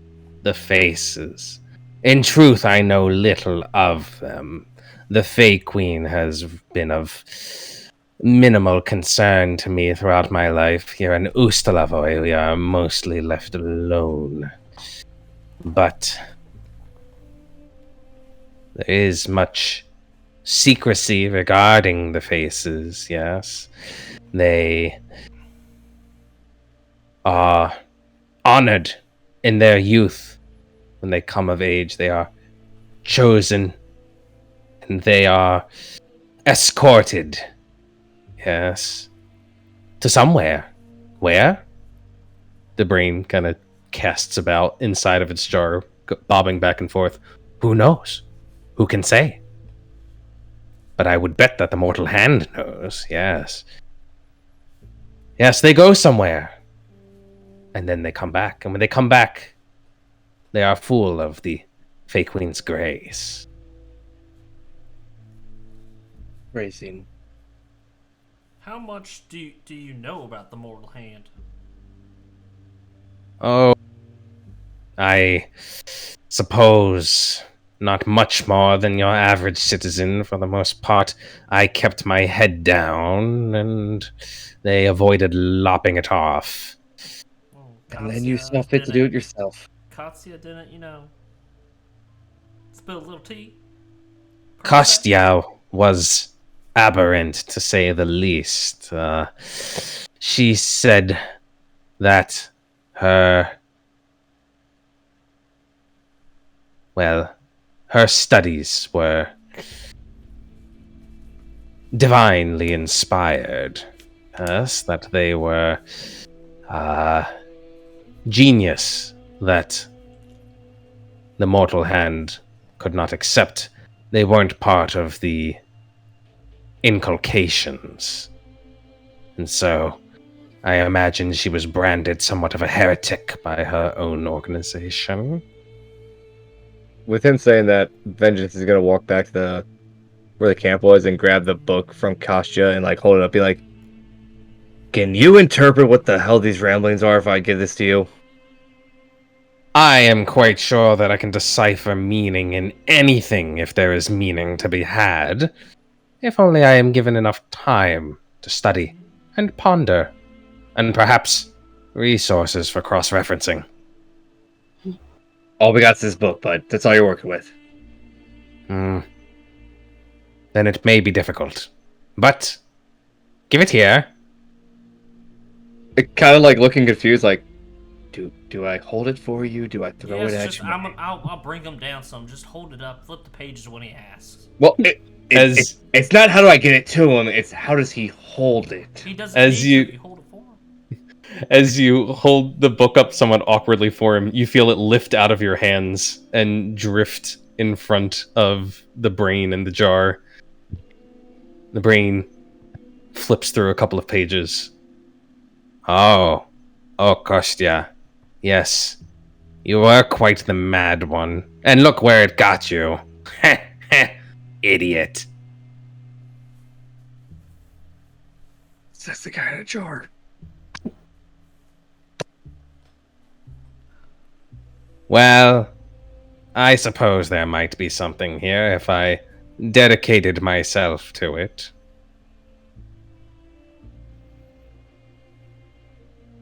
Alright, look. If you can focus on that, can we move on and give you a beer or something in there while we all try to relax a little bit? It's been a stressful day. Give me a what? An ale, a beer, a Oh. shot.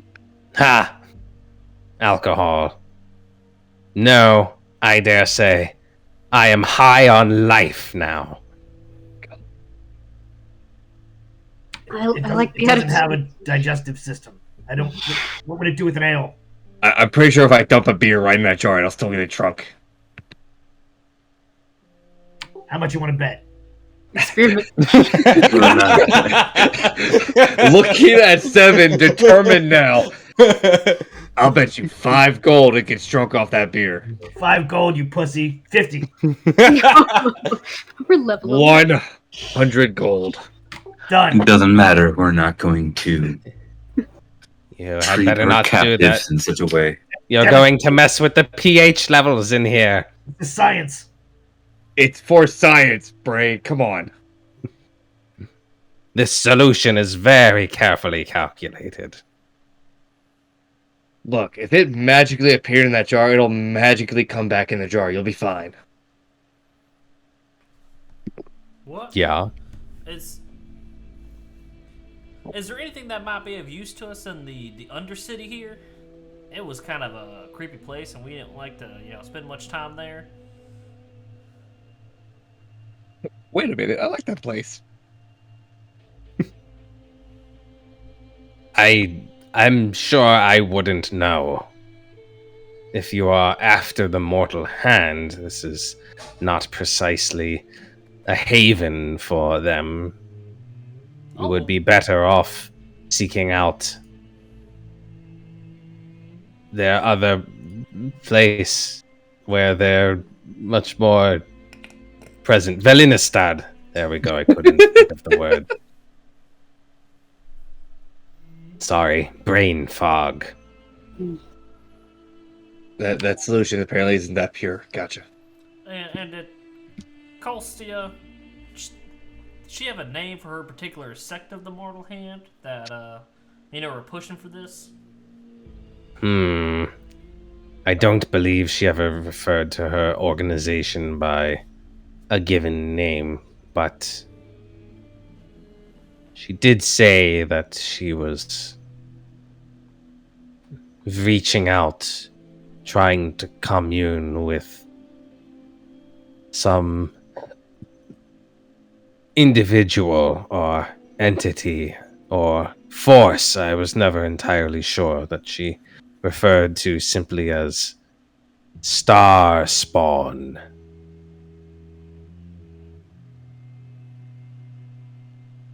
All right, look. I don't know about y'all, but I feel like we could go for a little coin. So if we go to the Undercity and then move this on to wherever the hell city he said, I feel like that's a great idea. You sure are in a hurry, Vengeance. Listen, there's things we gotta know before we just move on. Yeah, we can get that information on the walk there, can we not? Well, I figured, just for safety, we might tie this rope off to a rock and sink it in the river. So we know where to find Mr. Z whenever we may need him. I mean, we could also throw a cloak around him and have him just float behind us the whole time. Or, just be carried in the arms of my zombies and with a dead horse and people just being okay. It's just Phantom Empire doing Phantom Empire things. That'd actually be a good disguise. Well, it's up to you guys. I think we've got enough out of him for now to kind of give us a direction for where we need to go. Time out. Other characters you think we got everything? But Safine doesn't mind cutting him loose to do. I don't know about anything, thanks. but I just want Anthony to keep making this voice for the next 30 minutes. Out of character, I feel like we shouldn't let him go because it's funny. All right. We can always have Ryland sending if we come across stuff. But like, hey, yeah, go study your stuff. We might ask you questions in the future. He's also got our book right now to study what the hell Kostya is looking at, so we kind of need him for a little bit. I don't think sending spell. And I think letting this thing loose on the world is a terrible idea. For the record. Yeah, he's an evil genius. Who knows what he's Do you gonna do? know how bullied he's going to be in any city he goes to? Bullied. He's gonna make minions. He's gonna mind control the population. He's Yeah. not gonna be bullied. He's gonna be worshipped. Depends where he goes. He'll be bullied. Can we just wedge him in like a badger hole? Will mind control the badgers. No, badgers will take over the world. But I guess in terms of do we have enough from him? I mean, I think we do have a direction to go. At least for now. But I don't know. I don't know what you want to do with this thing. I think. I mean, I'm like I said, Safine really is completely cool with letting it go because whatever. 7, maybe. Would this guy be something the Arcane Eye might like to study further? It might be something good to send back to your organization. Although the Athenium does study many artifacts, necromancy such as this isn't one of its domains. Oh, it's far too cool for them, I imagine. What happens if we just take the brain back out of the jar? You science. wouldn't dare. For science. That sounds like that would work pretty well since he told us not to. You could be happy at the Athenium. Or you could be I'll shoved be honest, full of needles and Yeah, I'd probably be studied. Wait a second, the Athenium? You mean the he would group be of putting- scholars who studies much throughout the world, many hidden secrets, I fear accumulates that- masses of knowledge. I feel like it would put the scholars at risk. Hmm. I wouldn't be willing to plant such a bomb within their midst. No, actually, they sound really neat. I would love to go there and study. I would love to learn amongst them. We Wait. come back and it's no longer the eye, it's the brain. What if we tie him onto the horse, and since we have the key fob, the horse just follows us with him attached to it? I mean, I think the point is that eventually someone else is going to come close enough to this thing to get mind controlled. And this thing is a ticking time bomb of evil. Like, we can't we can't really just keep it around as a pet. I'm now imagining you guys inside a tavern somewhere. There's an undead horse parked outside and a brain on a rope hanging on it. A peasant walking by, and he just says, Hey, you. Yeah, up here. Hey, want to buy some drugs? Want to buy some What's drugs? so wrong?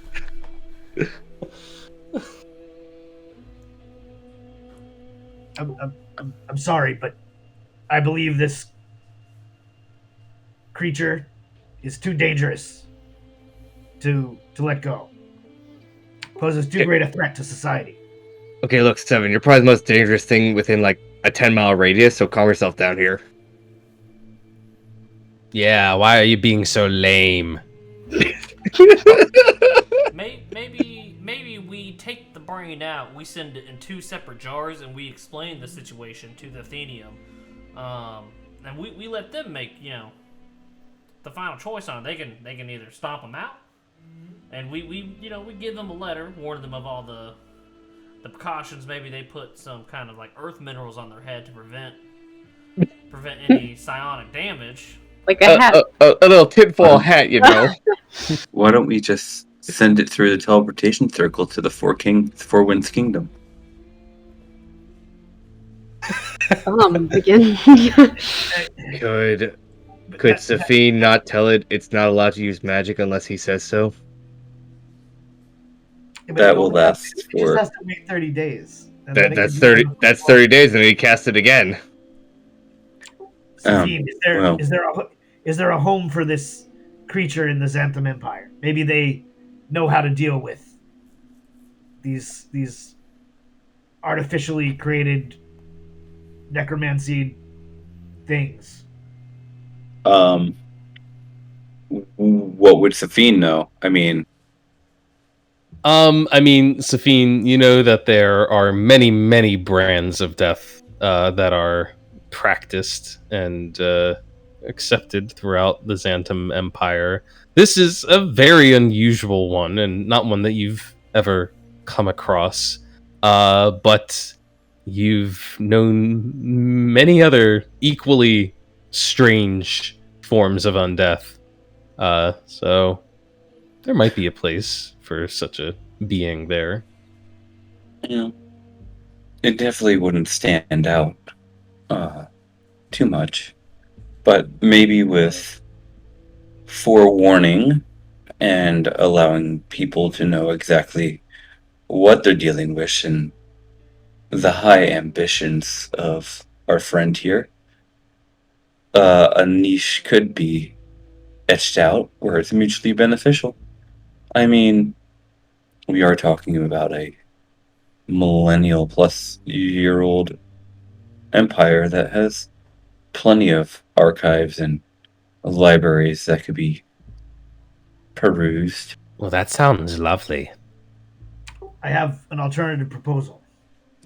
And being escorted by the undead who would resist charm effects. That's nice, actually. We were sent by the Fey Queen to investigate the attempted murder on her face, find out who orchestrated it. It seems this former individual was the one directly responsible. I'd think that if we take our service to her with any sort of honor, we would return with this creature to face judgment from the Fey Queen.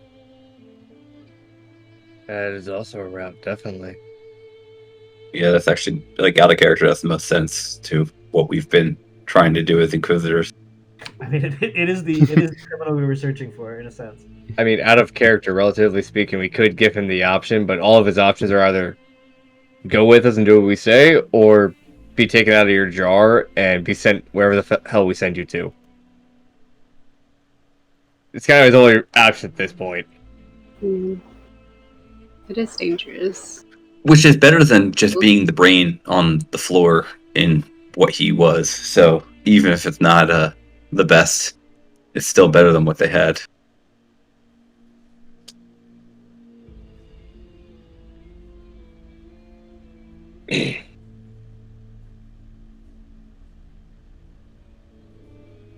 In character, fucking Vengeance is gonna go. I've given my piece about the thing. Y'all decide at this point.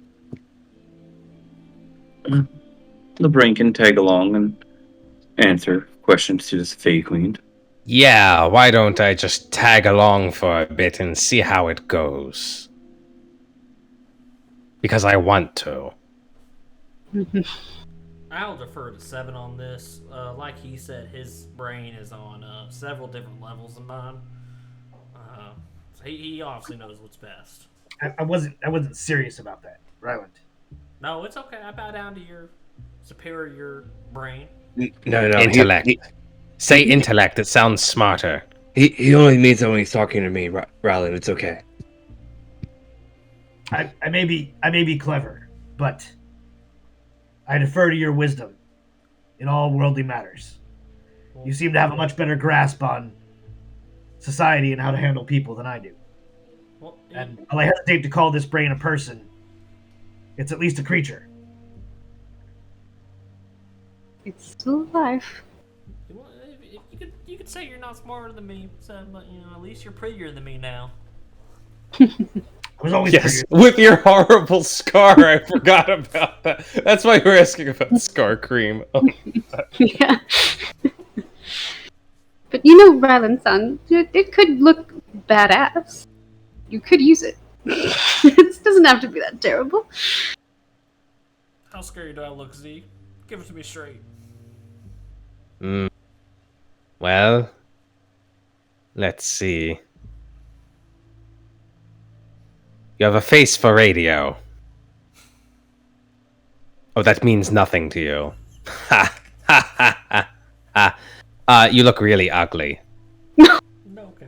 Well, thank you for confirming my initial thoughts. Don't listen to You're him, Rylan-san. welcome. I can't believe you needed that confirmed, though.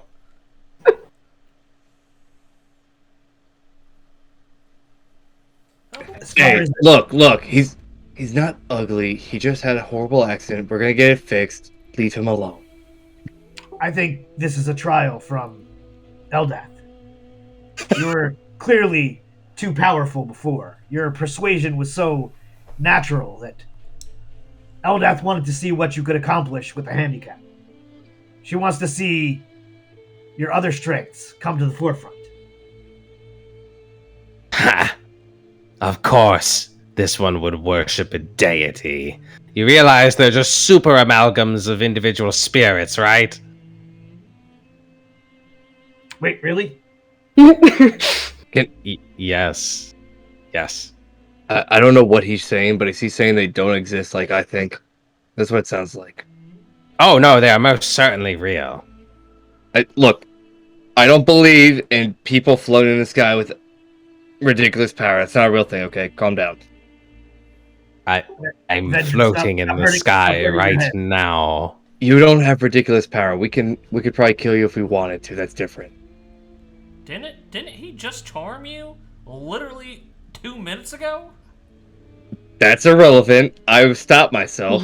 I could have still fought him. It's fine. The brain turns to Safine. Can I cast a spell on him? Not Can this I? instant. Pretty Not please. this instant. I do understand the desire. Man, I wish I had prestidigitation.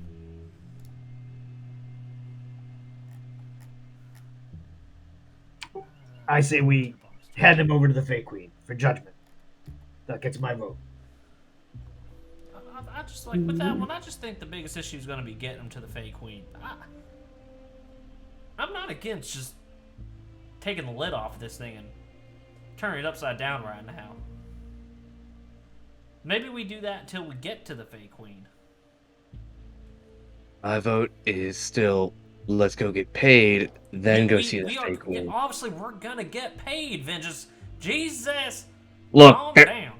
there's a single track mind here, okay? And I'm a little low on coin right now. I spent a lot of money getting here, okay? Do you think you're going to be spending time in town, Sifu? Sure. Let's go get coin that we can carry around Listen, let's and just, around and around. Let's just separate him from the jar for now. Disable him temporarily. Oh, it's far too late for that. Far too late. Yes, I've let you debate over whether you can pop me out of here or not, but the lid's on tight. I'm gonna- Rather than bring him down, we're taking the jar out. We're taking him out the jar. Bring him down here. Yeah, I'll pull him down. Like holding my hand, open him like a giant pickle jar. Pop, he started trying to do. He's like, "It's not going to work. It won't work." Yes, go ahead. Try. Why don't you find some warm water to run me under, huh? Ryland, you strain against the lid for a few seconds and realize it really is clamped on tight now. Oh, I know the trick. Oh, is it? Anyone Get got a- a dagger get a- we can tap the lid with? Yeah, Oh, yeah, I'm gonna do Get it underneath. As you say that, fucking Vengeance pulls out a dagger and a hammer. I got both. Let's go. Oh, 7. I cast, Set of I cast mana. knock on the lid of the jar.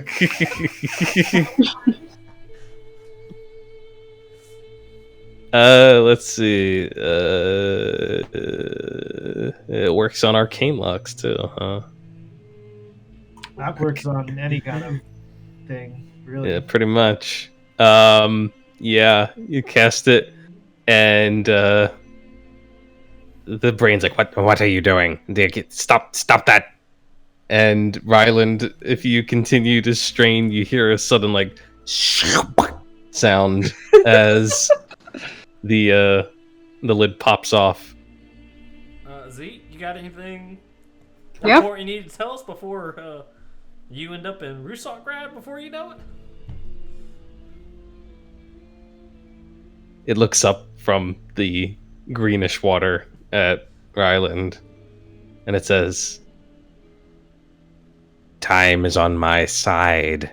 Time will always be on my side. In the middle of him talking, I'm just gonna throw my hand in there and fucking pull the brain out. I will Well, be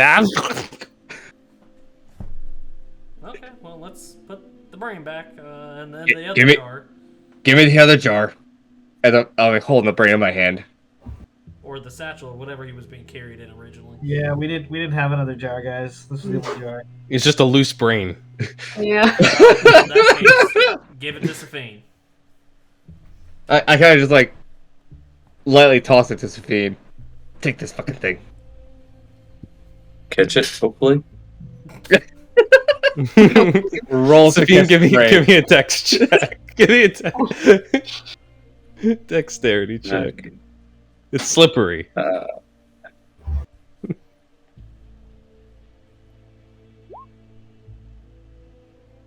Okay, yeah, it's slippery, Nice. but you catch it deftly. That +2 is coming from. Like I was dexterity +3, right? But then it's Mhm. like a plus. It's giving me a Do you- +2 from something. Do you have else. any items that give you bonuses to dex or ability checks or something? I have the what's it called? The cloak of protection, but that's on saves. No. Yeah. Or is it something from one of your bardic features? I don't know. No idea. Anyway, well, Well, either way, it's sufficiently high not to drop the brain in the grass.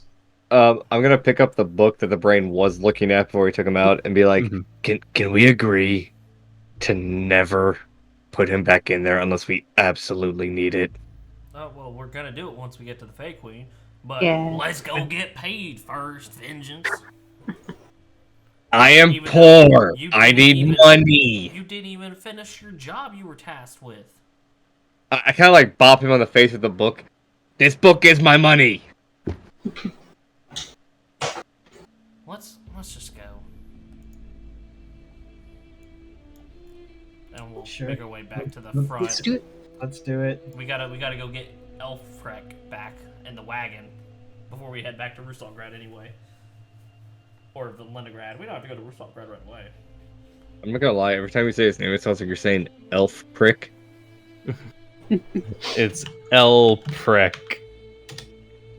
Oh, okay. Okay. El prick. Which, grantedly, isn't much. It's not much better, admittedly. But yeah. So where are you going? To the Undercity to go speak to Michi. Markovici. Yes. I need my money.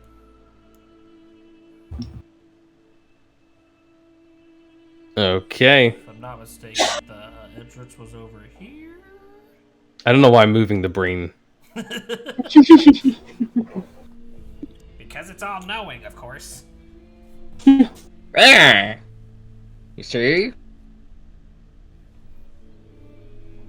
Yeah, you head on over to the back through the main gates of town, gazing upon the statue of the Fey Queen, which stands guard at the entrance, looking down upon you.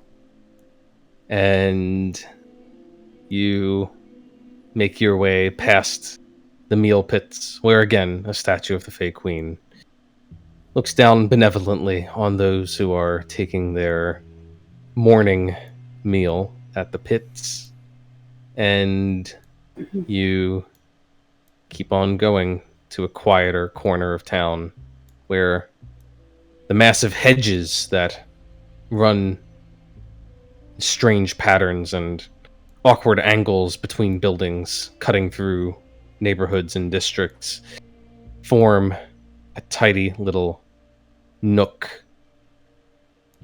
And there, the entrance to the Undercity. As you descend, seeking to get your pay, as you say, and perhaps gather up your goods before making your way out of Ustalevoy.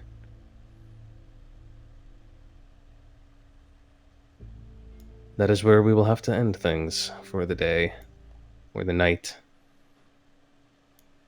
And we will... Still didn't even get paid there, Pat. I'm poor.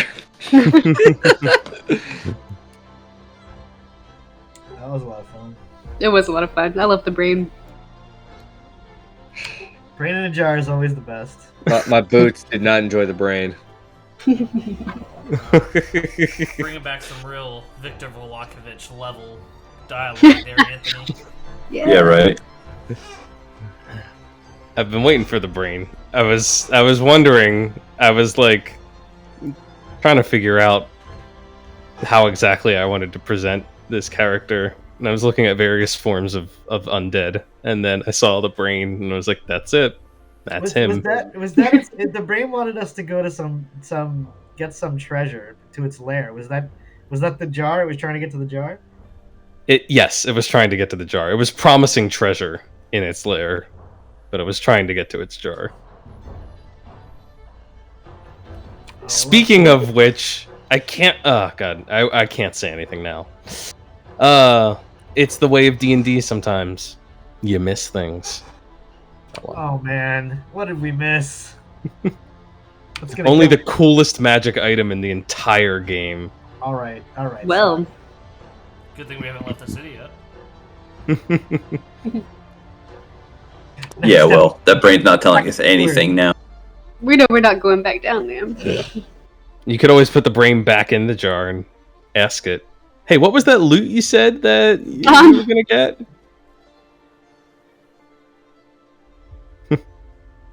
Or, it could offer Thafine riches,